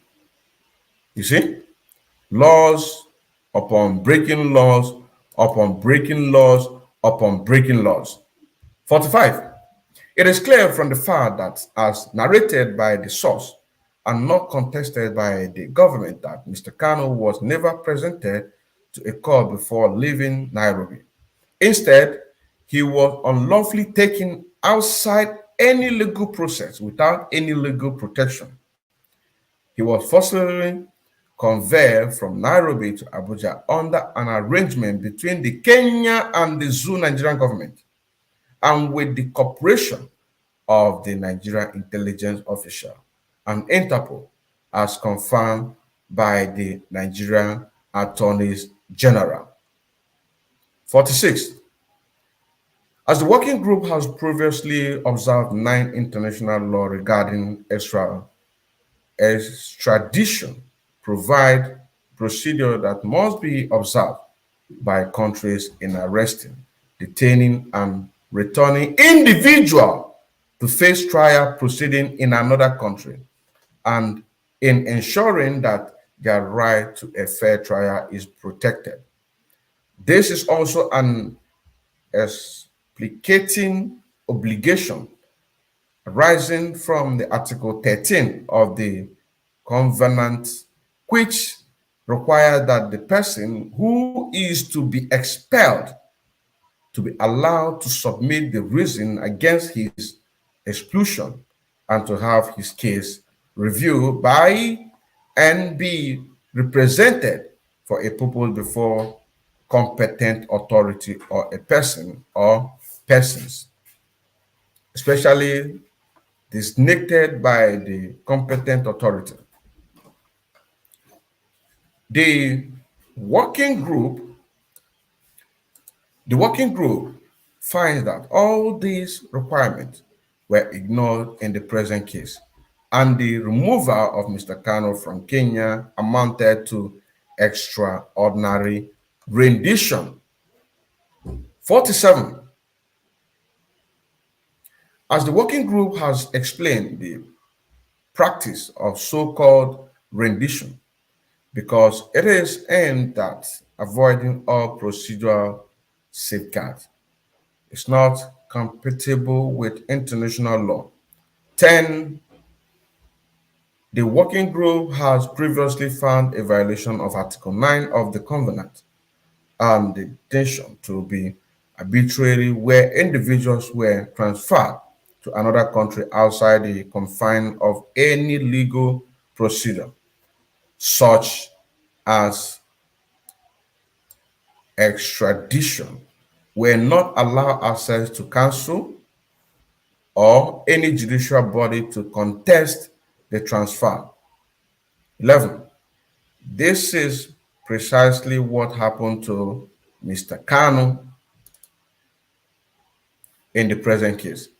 The working group therefore find that Mr. Kanu's arrest and transfer to the Zoo Nigeria lack a legal basis and due process of law, in violation of Article 9 of the Universal Declaration of Human Rights and Article 9 of the Convention. 48. Further, the working group noted that this was preceded by the secret detention of Mr. Kanu, as the working group and other experts have stated regarding state responsibility. Opinion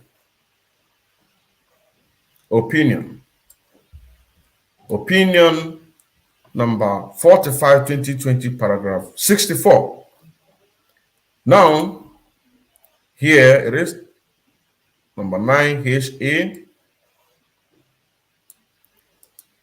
number 9A slash HRC slash 48 slash 55, paragraph 51 to 60, section also For example, opinion number 23, 2022, number 11, 2018, number 2, 2015, and number 57, 2013.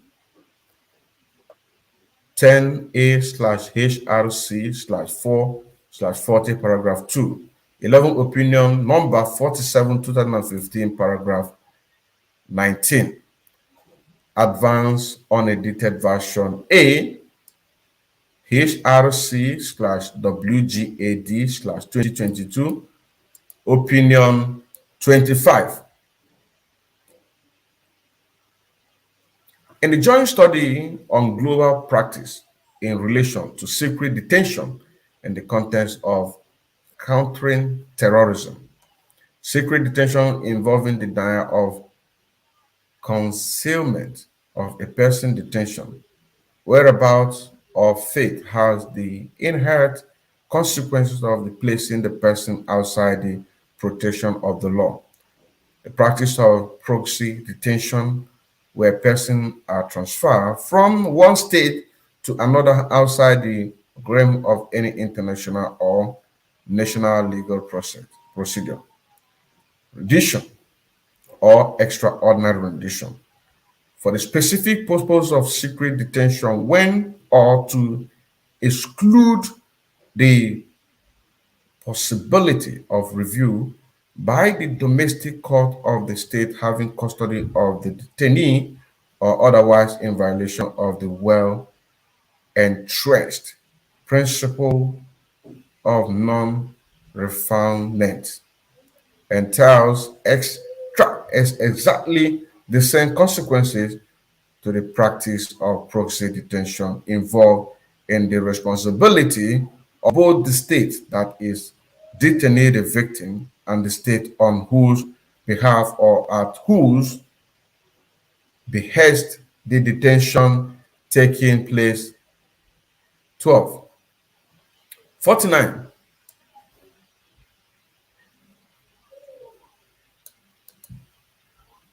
Should be held in secret detention and all state to ensure that all persons held in detention under their authority were provided with access to the court and to investigate all allegation cases of secret detention, including under the pretext of counter-terrorism.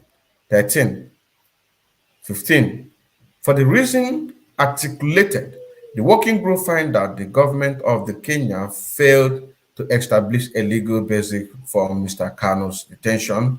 His detention and extraordinary rendition to the zoo Nigeria was thus arbitrarily under category 1.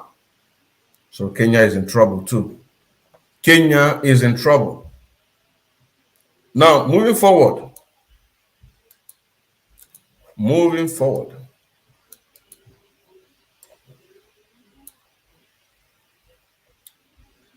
51. The source submitted and the government has chosen not to contest that at the time of his arrest, Mr. Kanu's citizenship of the United Kingdom was a resident of Nairobi. Mr. Kanu, a citizen of the United Kingdom, was a resident of Nairobi, Kenya. He was an activist and the leader of the indigenous people of Biafra, an organization founded in 2012 with the objective of securing a referendum for a Biafra sovereignty independent from the zoo Nigeria. Mr. Kanu becomes a political opponent in diaspora, opposed to the Nigerian government representation of political dissent and freedom as it relates to the issue of Biafra. 52. Noting that the Kenyan government failed to provide any reason for Mr. Kanu's arrest and detention, the working group conclude that his deprivation of liberty resulted from the exercise of universal recognition human rights, in particular the right to freedom of opinion and expression. Given that Mr. Kanu was critical of the Nigerian government position on issue of Biafra, His arrest and detention by the Kenyan government can be interpreted as a calculated move in cooperation with the Zoo Nigerian government to curb hate dissent. It is not just, it is a calculative move, including the, it is a calculative move also with the with the with the British government. It is a very calculative move, and also those that sold him out. You understand what I'm saying now? Also, so it is very well calculative move, not just with the Zoo Nigerian government, Kenya, including Britain. You understand what I'm saying now? So as much that we are reading this to get more details of this, it doesn't matter how long it takes. But the very fact is this, that we have to do what we have to do. We cannot base on this thing.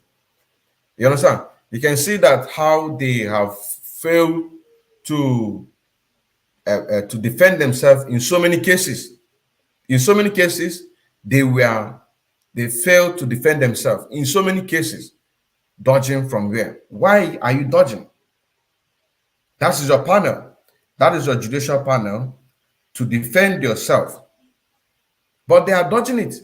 They are dodging this one, dodging this one, dodging this one, only going for the one that favors them. You also say now, only going for the one that is in their favor. That is only the one that goes in favor. Only the one that they are in favor, they will go for that one. But any other thing that is against them, they will not go. That is why you see these are allegedly. That is a Zoo Nigerian media for you. That is a Zoo Nigerian media for you. Allegedly. Now let's move forward. 53. Freedom of opinion and expression are fundamental human rights. Look at it here. Freedom of opinion and expression are fundamental human rights enshrined in Article of 19 of the Universal Declaration of Human Rights and Article 19 of the Covenant. 14 of the government of Kenya and the Zoo Nigeria have a duty to respect, to protect and fulfill the right to hold and express opinion, including those that are not in accordance with their official policy. You see, when we say whatever that you are doing or whatever we are doing, we should not be afraid. Our leader, Nnamdi Kanu, have said this. He has said that whatever that we are doing, you know, so say now, whatever that we are doing, that all of these things are being protected under the law. He said, do not be afraid. He said, do not be afraid. Whatever that we are doing, all of them is protected under law. Don't be afraid. Look at how ICC are making sure that they get their money to provide to their counterparts, to the people that should have led into them. So what stops us to do so? That is a question. What stops us? What stops us? That is a question. What stops us? If the people that paid allegiance to these terrorists can by themselves bring down themselves to be served under this ICC and fund is flowing to them, what stops our people? We are in the whole world. You know what I'm saying now? We are in the whole world. What stops our people not to do the same? That is a question. That is a question that our people must understand. What stops us? We're talking about our leader, Nnamdi Kanu here, and our freedom. You know what I'm saying now? We are talking about our leader, Nnamdi Kanu here, I don't know if am I coming out? Can somebody please write on the comment section that I'm coming out? Can somebody please write on the comment section that I'm coming out? Please. Very, very important. Can somebody please write on the comment section that I'm coming out?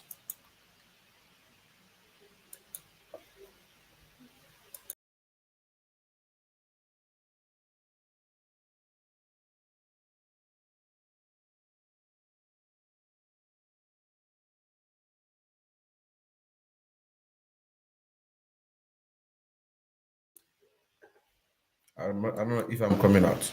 Am I coming out? Okay. I believe that I'm coming out. So, if our people can see all these things,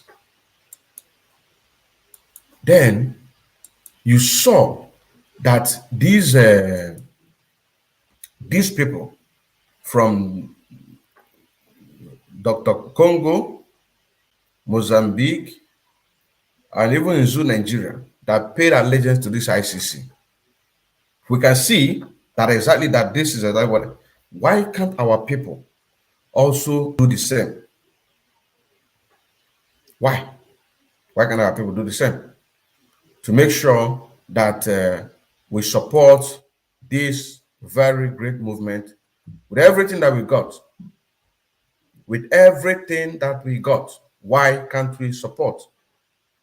Why can't you support? Why can't you support? It's very, very simple. We should support.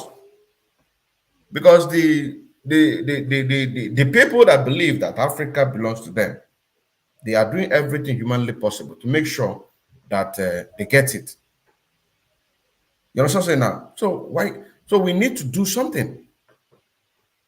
We really need to do something.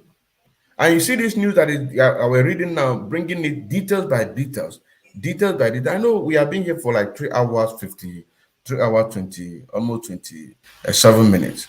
But doing this thing that we are doing now, it helps us to understand exactly what we are doing.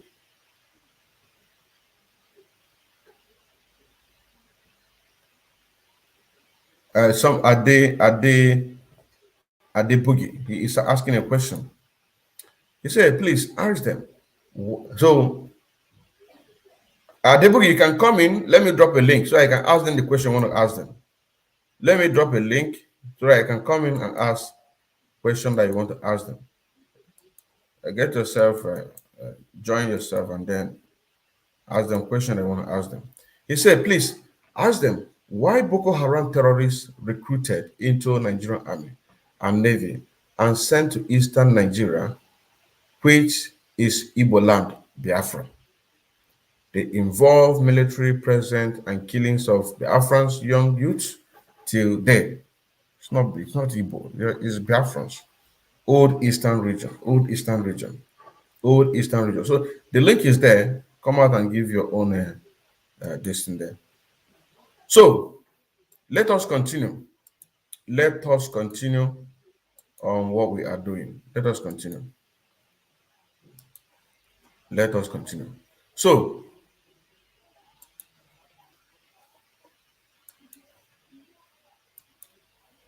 it says,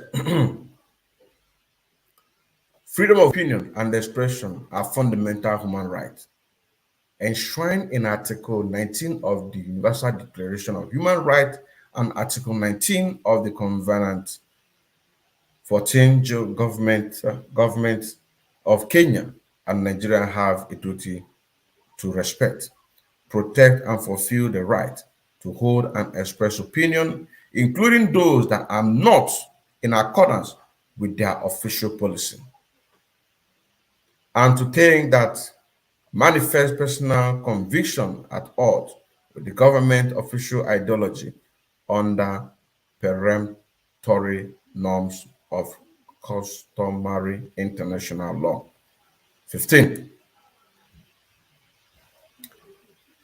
The working group considered that Mr. Kanu's criticism of the government of the Zoo Nigeria position on the Nigerian question is protected under his right to freedom of opinion and expression and cannot be the basis for the deprivation of liberty.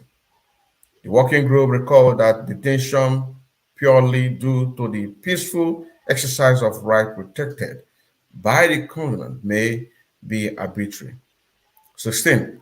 It also recalled that the freedom of expression includes the right to seek, receive, and impact information, ideas of all kinds, regardless of frontiers, and that this right include the expression and receipt of communication of every form of idea and opinion capable of transmission to others, including political opinion.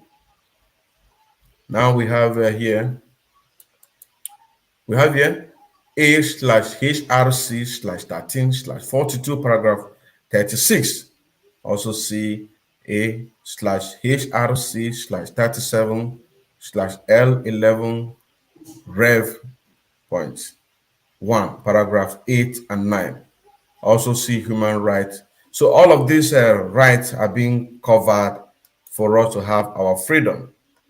So moreover, it is Resolute 37/3 Human Rights Council stressed that no one. Now let us move forward. Another one here. Advance on a detailed version A/HRC/WGAD 2022/opinion 25. Similar resolution 12/16 called on states of refrain from imposing restrictions which are not consistent with Article 19.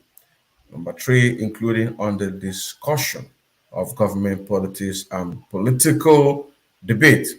Reporting on human rights engaging in a peaceful demonstration or political activists, including for peace or democracy, and the expression of opinion and dissent, religion or belief. 56. In the present case, the government of Kenya has presented no exception permitted under Article 19.3 of the Covenant, nor is there any evidence to suggest that Mr. Kanu's exercise of his freedom of opinion and expression was anything but peaceful. Working group therefore conclude that Mr. Kanu's detention was arbitrary under Category 2. Now, Category 2, let us know what is. Oh, now we're going to Category 3. Say, given the findings of the working group under Category 2, no arrest, detention, or trial of Mr. Kanu should have taken place. However, Mr. Kanu was arrested, subjected to extraordinary rendition, and trial proceedings against him are ongoing in the zoo, Nigeria. The source has made numerous submissions concerning Mr. Kanu's fair trial, right violation in both Kenya and the zoo, Nigeria. The source was that Mr. Kanu was denied access that canceled throughout his detention in Kenya and especially during his removal to the zoo, Nigeria. The government of the Kenya has not contested this submission. They cannot contest it. Why would they contest it? Why would they contest it? 59. The working group considered the legal representation of core facet of the right to a fair trial and an essential guarantee against arbitrary detention. Legal assistance must be available at all stages of criminal proceedings, namely during pre-trial, trial, and appellant stage to ensure compliance with fair trial guaranteed. 19, deny of access to a lawyer substantially undermines and compromises the ability of accused individual to defend themselves in any judicial procedure. The Principle 18, number 3 of Body of Principle and Rule 61, one of the United Nations standard minimum rules for the treatment of prisoners. The Nelson Mandela rules stipulated that defendant must have access to legal counsel without any delay. This was clearly denied to Mr. Kanu, and working group therefore find a violation of the Article 14, number 3b of the Covenant. The working group viewed this violation as particularly grave, given its finding of extraordinary rendition of Mr. Kanu to the zoo Nigeria and the subsequent violation of his rights there. Further, the working group recalled that in terms of Article 39 of the Article 1963 Vienna Convention of Consular Relations, to which both Kenya and the zoo Nigeria are party, consular assistance are to be provided for those detained in a foreign countries. Additional Principle 16.2 of the Body Principle recognize the right of a detainee foreign national to communicate by appropriate means with a consular post of the diplomatic mission of the state of which he or she is a national. The Nelson Mandela rules also provide that a prisoner who are foreign national shall be allowed reasonable facility to communicate with the diplomatic and consular representative of the state to which they belong. Now look at this. So they are talking about our fallen lawyer. This is Mr. Mandela rules also provide that prisoner or prisoners who are foreigner national shall have allowed reasonable facility to communicate with the diplomatic and consular representative of the state to which they belong. When the so-called British Council came to give our leader Nnamdi a document to sign as a British citizen, it was denied by the DSS, and then also the international lawyer came. He was denied access to also be granted to see our leader Nnamdi. And so the zoo have fall. Even the Fulani self that are ruling Nigeria, they are even tired. Nigeria is in a big mess. As our leader Nnamdi said, Nigeria is in a big mess. I'm telling you honestly. They are what you know, because one of their brother is here. Where is he? Where is he? You don't want to come in. You should have come in now. Where is he? You should have come in. Muhammad Aminu, MJ. Kashiga mana. Kashiga, kakule video din naga. Close your video, come in. So that you can come and debunk what we're talking about. You people are in a big trouble, wallahi. Kunnang, wallahi, tallah. You people, you are in a big trouble. If only what this United Nations write up, that in 6 months' time, that you must release Nnamdi, which we ourselves, we are not going to wait till then, because we keep doing what we are doing till your people, one can. Dole, that's second Nnamdi. Dole, they must release him unconditionally. Give us referendum. Oh, you people are afraid, huh? If Igbos go, how can we do? How can we do? Cry me a river. I don't care. Because Nnamdi in 2012, he stood before the British High Commission in Britain to ask you people to do Nigeria well, but you refused. Now we are here now. 10 years later, we are here. 10 years later, we are here now. You understand what I'm saying now? 10 years later, we are here. So, nothing, nothing. You people are in a big trouble. I'm telling you honestly. You people are in a big trouble. To be honest with you. 62. Although Mr. Kanu is a British citizen, Kenya authority failed to inform British authority of his detention in Kenya or provide Mr. Kanu. They go confess. British are involved. The Zoo Nigeria are involved. Kenya is involved. All of them. Kenya, you are in a trouble, but we are not giving up. You are in a big trouble. He said, although Mr. Kanu is a British citizen, Kenya authority failed to inform Britain authority of his detention in Kenya or provide Mr. Kanu an opportunity to communicate with the British authority. They did not inform him of his right to communicate with British consular officer, neither, or facilitate such communication. The working group considered that the working group considered that the government of Kenya's failure to respect Mr. Kanu's right to consular protection under customary international law as codified in Article 36 of the Vienna Convention on Consular Relations.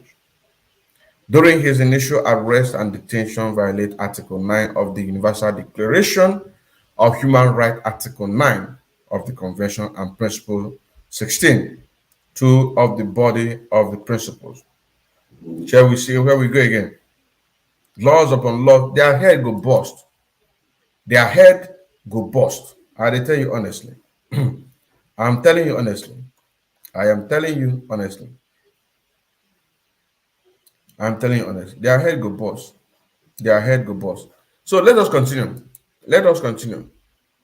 Say another advance on a detailed version A/HRC WGAD 2022-25. Now, furthermore, the working group noted with grave concern that uncontested allegation regarding the treatment to Mr. Kanu was subjected during his enforced disappearance in Kenya following his arrest. Okay, welcome to the program. Okay, welcome to the program. Speak to us. Are you hearing me?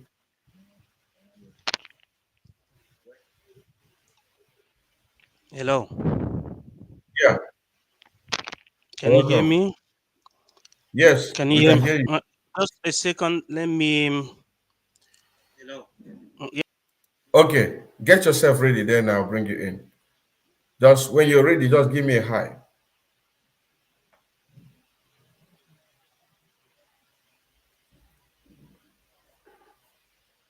Okay? Should I bring you in? Remove the former broadcast so that you'll be hearing. There will be no echo. That's what I'm trying to do. Come again? I am trying to remove the echo. Okay. So that you'll be. All right. So it says the working group mandate extend to alleged ill treatment that negatively affect the ability of detainees to prepare their defense as well as their chance of a fair trial. 20, and the burden is on government to prove that any statement made by Mr. Kanu was given freely. 21. Although it is not clear what, if any, statement Mr. Kanu gave as a result of the deplorable treatment he was subjected to, the working group considered this irrelevant following such treatment. Any proceeding against Mr. Kanu became tainted, unfair, and unjust, and incompetent with the fundamental requirement of Article 14, 1 and 3 of the Covenant. The working group making these findings, particularly noting that the extraordinary rendition to Mr. Kanu was subjected to. Okay, are you ready now? Speak to know if there is Yeah, we any. can hear you. You hear me clearly? Yeah, Okay, loud and good. clear. Good afternoon to every lovers of freedom, autopilot, IPOB, Biafran people. We are all the same. You know, principally, just as I, by the time I have my time, I'm only on Facebook. I'm not on YouTube, because everybody has program. But I said that we are the same. Both IPOB, lovers of freedom around the world are the same. Now, concerning this particular, this is a very sensitive element. This is a very sensitive element. Why do I say that it is a sensitive element? I say that because it has to do with international law. It has to do with international relations. It has to do with the United Nations. It has to do also with the level of our comprehension, the level that our people, the African people, the Biafran people, the Oduduwa people, the lovers of freedom, understand really in real time international relations. Why I wanted to contribute on this particular quest concerning the reason why Nnamdi Kanu, His Excellency, because we agreed to give him the accolade because he merits it. Why the Great Britain is feeling very, very shy and playing a kind of hide and seek game in the quest of Nnamdi Kanu's, and the Biafra is because of what? Because there is an option in terms of international relations. There is option. There is something you call faculty of your nation. Nigeria is not a nation, but many people speak grammar without knowing the meaning. Nigeria is not a nation, but Great Britain is a nation because a nation is characterized by uniqueness. One language, one religion, one way of thinking, one purpose, one way of going to war, and one belief. It is five. There are five principles of noting nationhood. Now, under international relations, that somebody have British citizenship from Africa does not mean that the Britain would see him as a brother. That somebody has Italian citizenship does not mean that the Italians or the Europeans will regard him as a brother. That somebody has citizenship of Germania or Germany does not mean that the Dutch will regard him as the brother. Now, somebody has double citizenship. Biafra, in terms of Nnamdi Kanu, has double citizenship. Biafra and British. Now, people are marveled on why British government have not defended her citizen, right? That is where the problem is. And the reason why I'm trying to intervene, in order to clear our people to understand, I don't want to call it 419 under international relations. There are secret clause that says faculty of the nation to defend, yes or no. That is why they are not defending Nnamdi Kanu is because what Nnamdi Kanu is saying is going against the interests of the Great Britain. You have the faculty to defend your citizen who is under the captivity This is international relation and international law under secret. You have the faculty to defend your nation or to allow him to be removed. There was one journalist originally from United Arab Emirates, UAE, Kasoji, that is the surname. If you watch the story concerning his disappearance, he was being grounded secretly inside UAE while he was coming from the USA to go and continue the relationship with his country of origin. But unfortunately, his country of origin, through the Grand Prince, has already declared him dead because they don't want the secret of the UAE, to continue flowing out through the same man. So, at the same time, the Kasoji, who is a journalist, very, very reckoned internationally by the America. America cannot defend him. Just like what happened in the place you called Afghanistan. America ran from Afghanistan.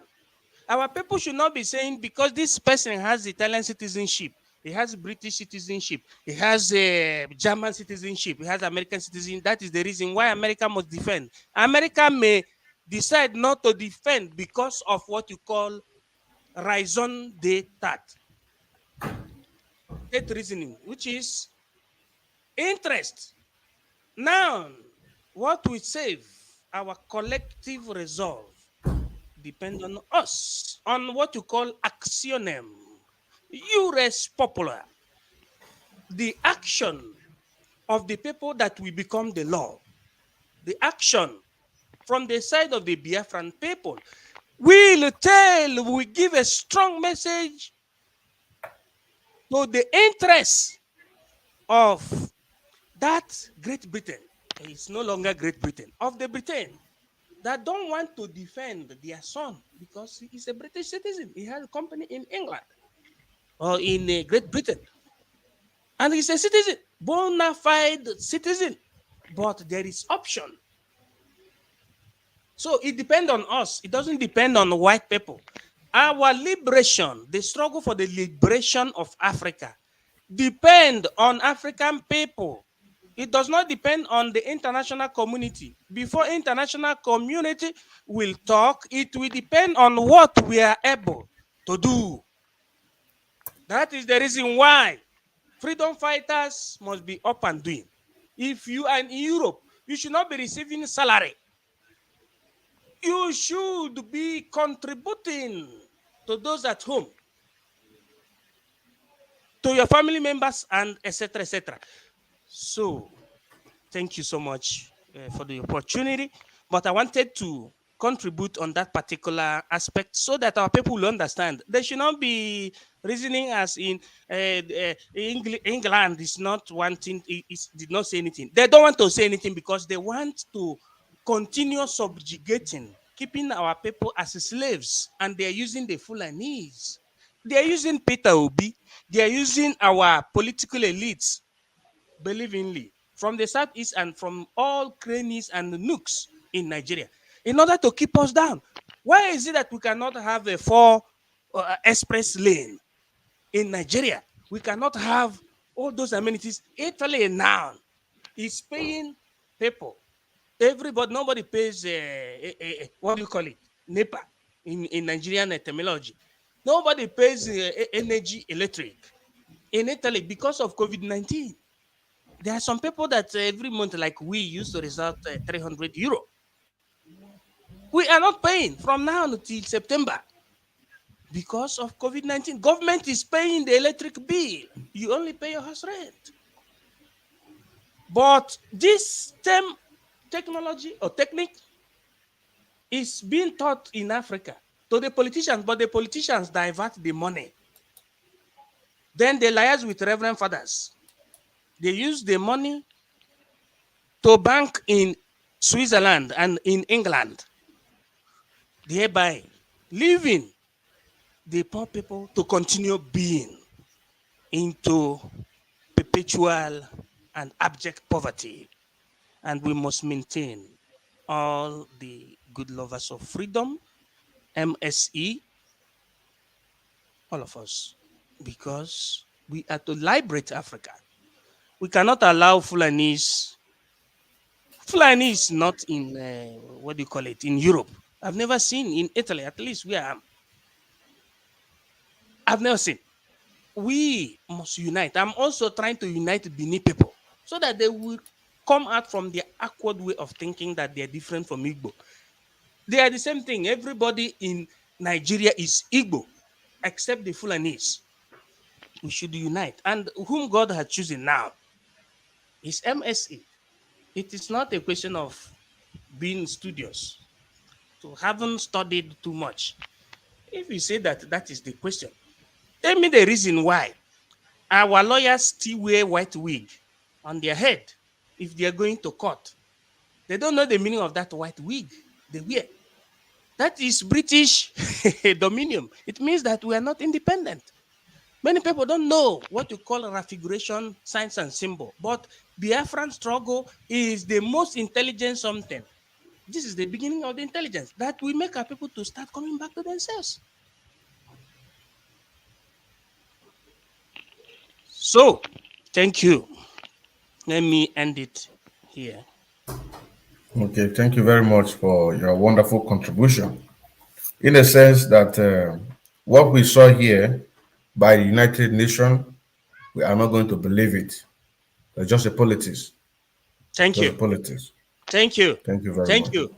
Don't, because our freedom is in our hands. Dante Alighieri. Then you have somebody you call D'Annunzio Gabriele in 1000, that is in 1933, was one of those who represented Italy through poesy, through what you call like the leaders of intellect, like Dante Alighieri, Newton, Archimedes. These people said for people to do what?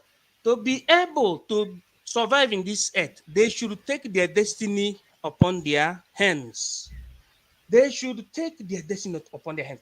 It should not be, we should not be waiting for what do you call it? International community to come and save us. It is we that is going to save us. Just like MNK said, that the diasporans have to fund this, and those at home have to go to the front.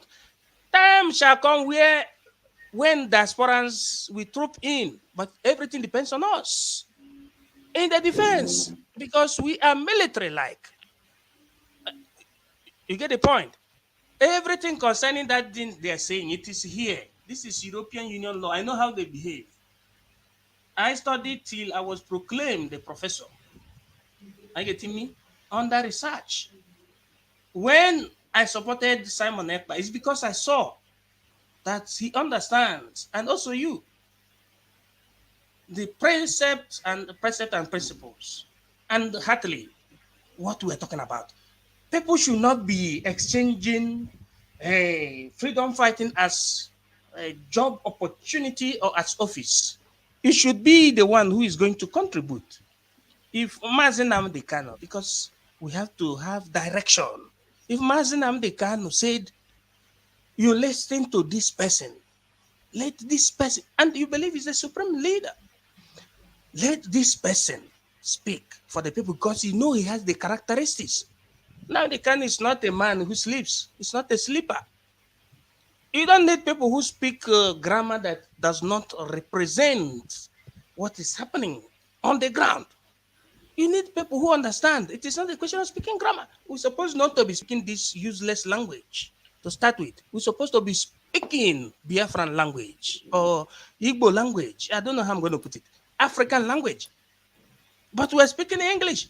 When you speak English, but you didn't understand the etymology of the English, you will be speaking English like Peter Obi. Peter Obi did not condemn what happened at our mama. Our mama is not my village.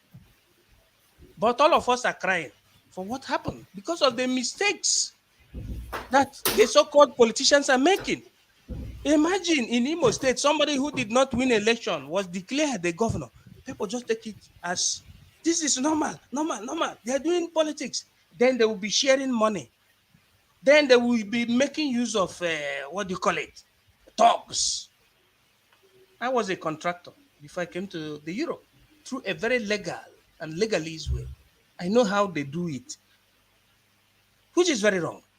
It is our own duty that are in the diaspora to correct this through what we're doing. I feel so negatively downtrodden when I see people who are in the Europe behaving like those who are in the South Africa or those who are in the bush. No, bush that I mean is not where we have our own gallant men. I mean those that have not washed their dirty linen from the village. How can you say you cannot give a chance to somebody who is being proclaimed by the supreme leader, your supreme leader, to be speaking through Radio Biafra? Under the law, you have what you call delegation and delegated legislation. Delegated legislation. Under delegated legislation, a delegate cannot redelegate.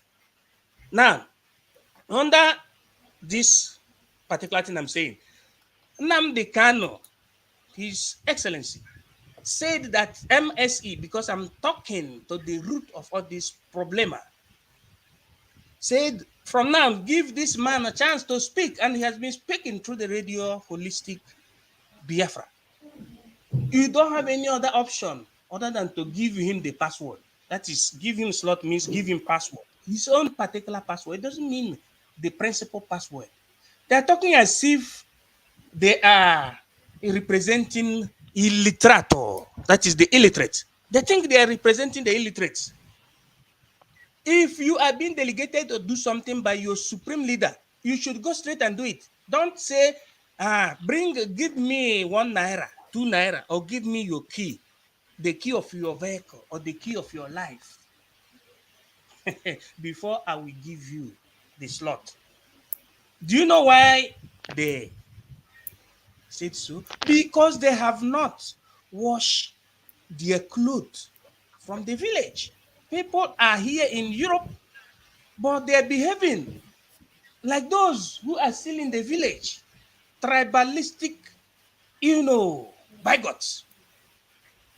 That is the reason why you see Simon Ekbaf, waxing in the sense that we want to liberate our people.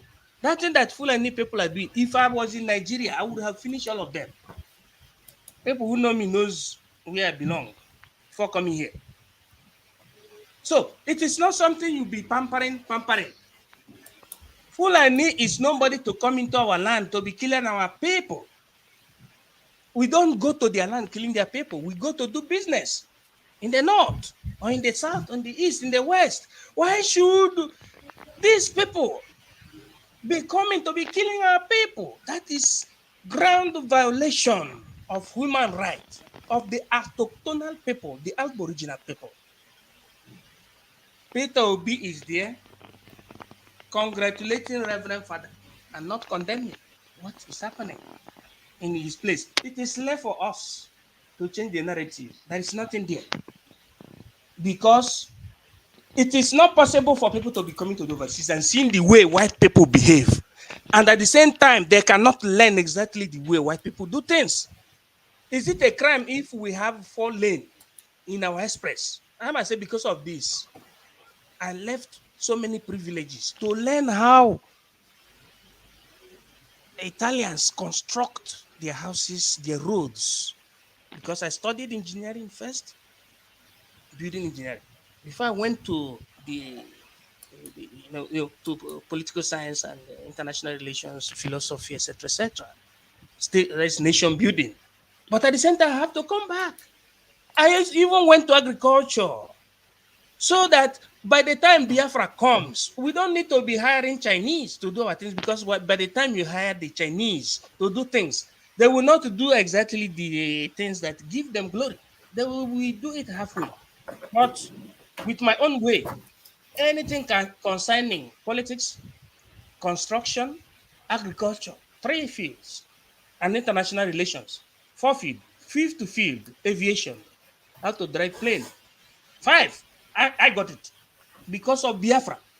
I don't need the Biafrans to be paying me as a professor, but I need to render my little contribution according to my capacity to Biafran quest. That is what people did not understand. And people should not be taking it personal. If the vector is going the direction, is going through towards you or towards Samanekpa or towards Wachineke, we have to support. No need of saying I must be the one who will be the commander. That is what I call ayoism. I. That is the problem of our people. That is what they brought into this problem. We're supposed not to be having all this problem. Agitators, we are being feared by Nigerian government. But for the fact that they brought the village way of saying this one is Anambra, this one is Imo, this one is Enugu, this one is Ebonyi, this one is Delta. Delta is not a correct Igbo. This one is somebody who is born from northern Nigeria is not complete. Nonsense. Oyibo people has passed that level. And we are there because people who are on ground really understand. I don't want to call the name of anybody, but people who are on ground really understand. These are the things. Thank you. Bravo. Thank you very much. Thank you very much for your contribution. Thanks for watching. Thank you. So, hold on. I want to ask you something. How are you supporting Eastern Security Network? Are you supporting on the fundraising? I have to. Yeah. Okay. I'm gonna place. Okay. It's okay. Don't worry. It's okay. I was a commander of the amiable Army of the Catholic Church, the first commander of MOD. People know me. So by the time I saw Nnamdi Kanu creating ESN, I jumped from my bed. And I also saw before that time that he has a divine call. I get him. God said, if you appreciate your brother, he will be appreciated too. There is no other army that will save our people other than ESN. I do support. At the last fundraising, I appeared twice or 3 times at the latest fundraising that was done on is it on the 16th or 18th, something like 16th, that. 16th, I appeared as His Academic Highness because that's my title. So, and I also represent the billionaires, Biafran billionaires, but I don't have platform, but that is psychologically my representation. I have to represent the Biafran billionaires. So that is where anytime you have fundraising, we are the kind of people that make money to fly on the air. So, but before flying on the air, you have to send it to IPOB, WWIPOB in USA.org /donate. That is where it goes. Akparawa Sonny can tell you. Although we have been doing, before we knew that there are some people who came with hanky-panky negative political gambadosia into the struggle, thereby diverting funds. Why are you paying money to somebody who is in Europe? Go and work. Yes, Go and work. If you don't have work, come. I will teach you how to work. Me, I know 12 jobs. How to do 12 works. Apart from my academics. So that is what is there. That is where it is for our own good. Because without doing that, our people are going to have the fate of Afghanistan. In Afghanistan, Christians were all killed, massacred. They tied them inside a polythene bag.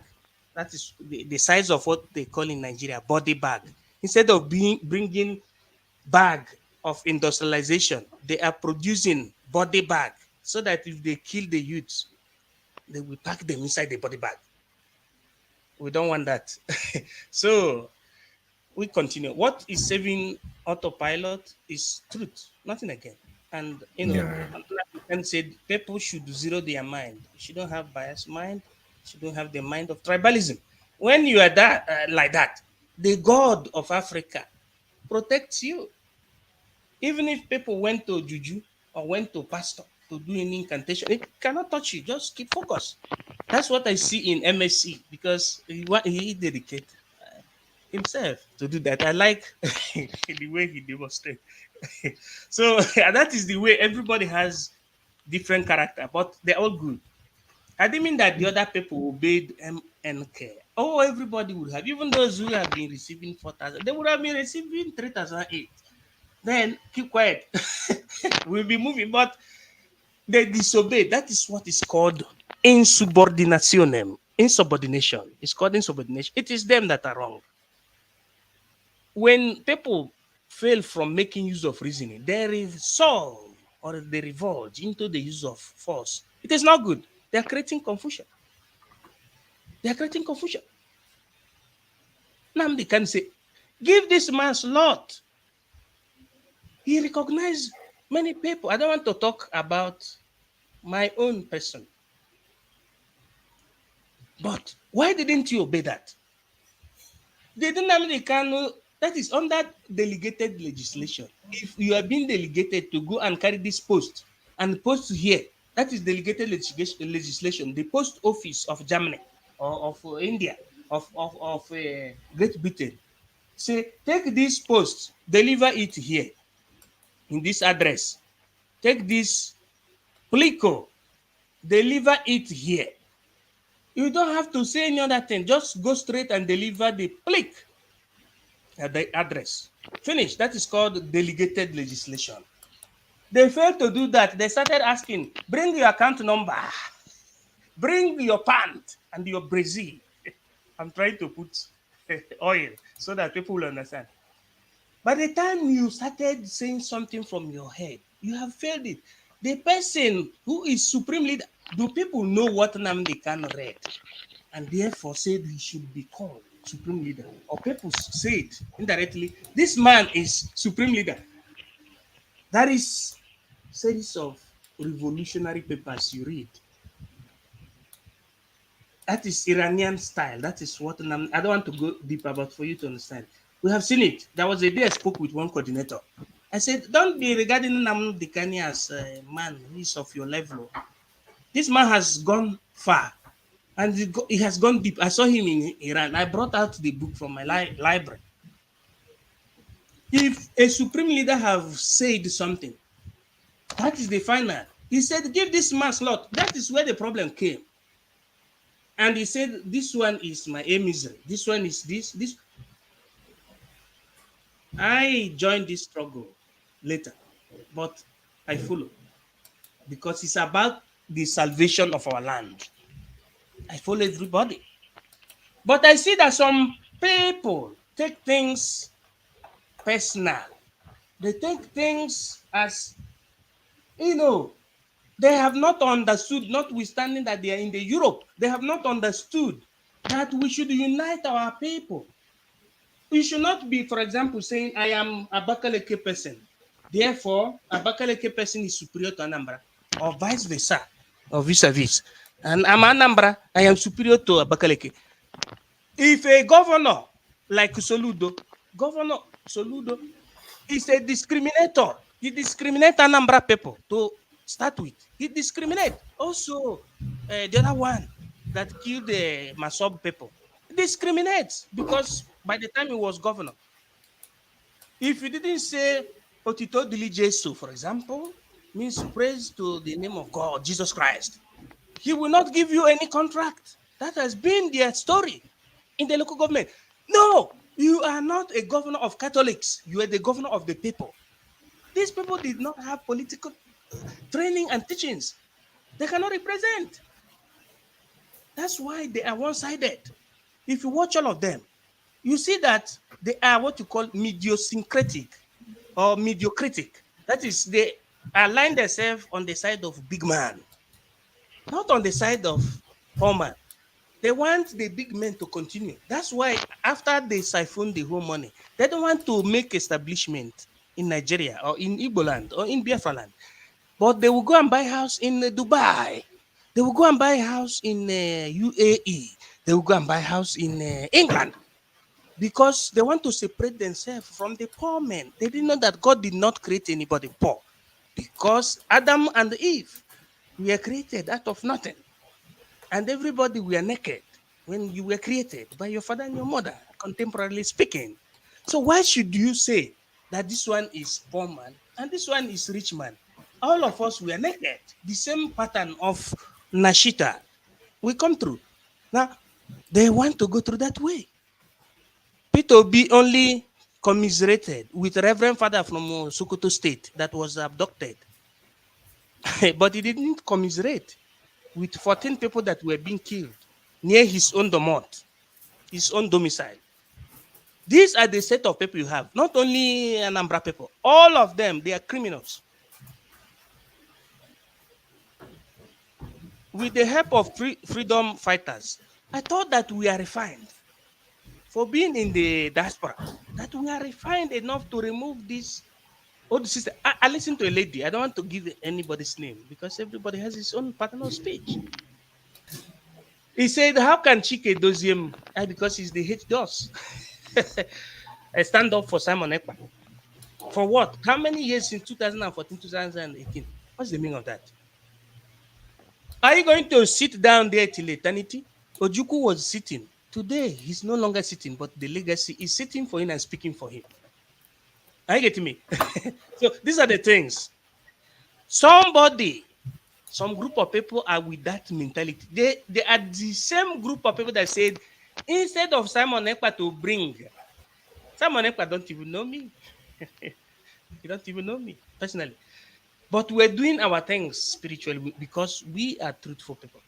He said, instead of Simon Ekpa to bring Biafra, he will kill himself or she will kill herself. Why are you killing yourself? So you love Fulani more than your old brother.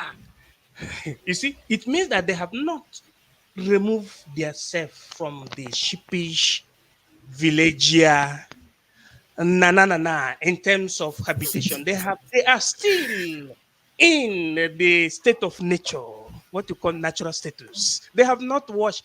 Let me put this later so that I will sing it. It's like a song. But for us to, to come very close to what we're saying, that is, the Catholic said, are you washed in the blood of the Lamb, of the Lamb? Are you washed in the blood of the Lamb, of the Lamb? Are your garment spotless as the white as snow? Are you washed in the blood of the Lamb? That is how freedom fighters are supposed to be. It's supposed to follow what Nnamdi Kanu say, all from A to Z. Whiter than white and whiter than snow. Okay, that is the correct language. Yeah, that is it. Not otherwise. Thank you. All right, thank you very much. Thank you very much. It's an honor. It's an honor. So, Biafrans, we will have to come to an end because we've been here for like 4 hours, 17 minutes. We've gotten the pictures of what we are talking about our leader, Nnamdi Kanu. So we still have 65 up to 75 down to 85, then goes down to 95. Goes down to 95. So we have a lot of things to cover here.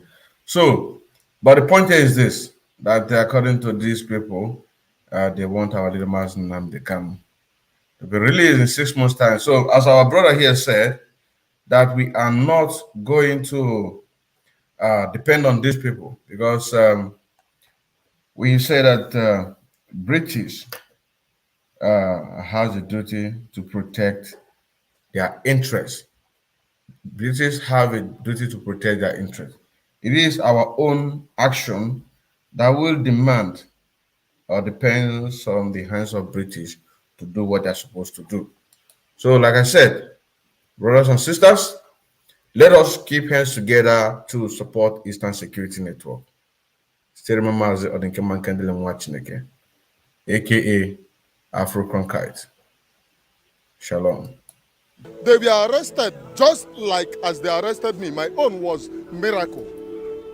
I don't have to go to details of what happened, but I'm here now to answer your questions. But a lot of my friends are dead. A lot of them died. Young, promising people died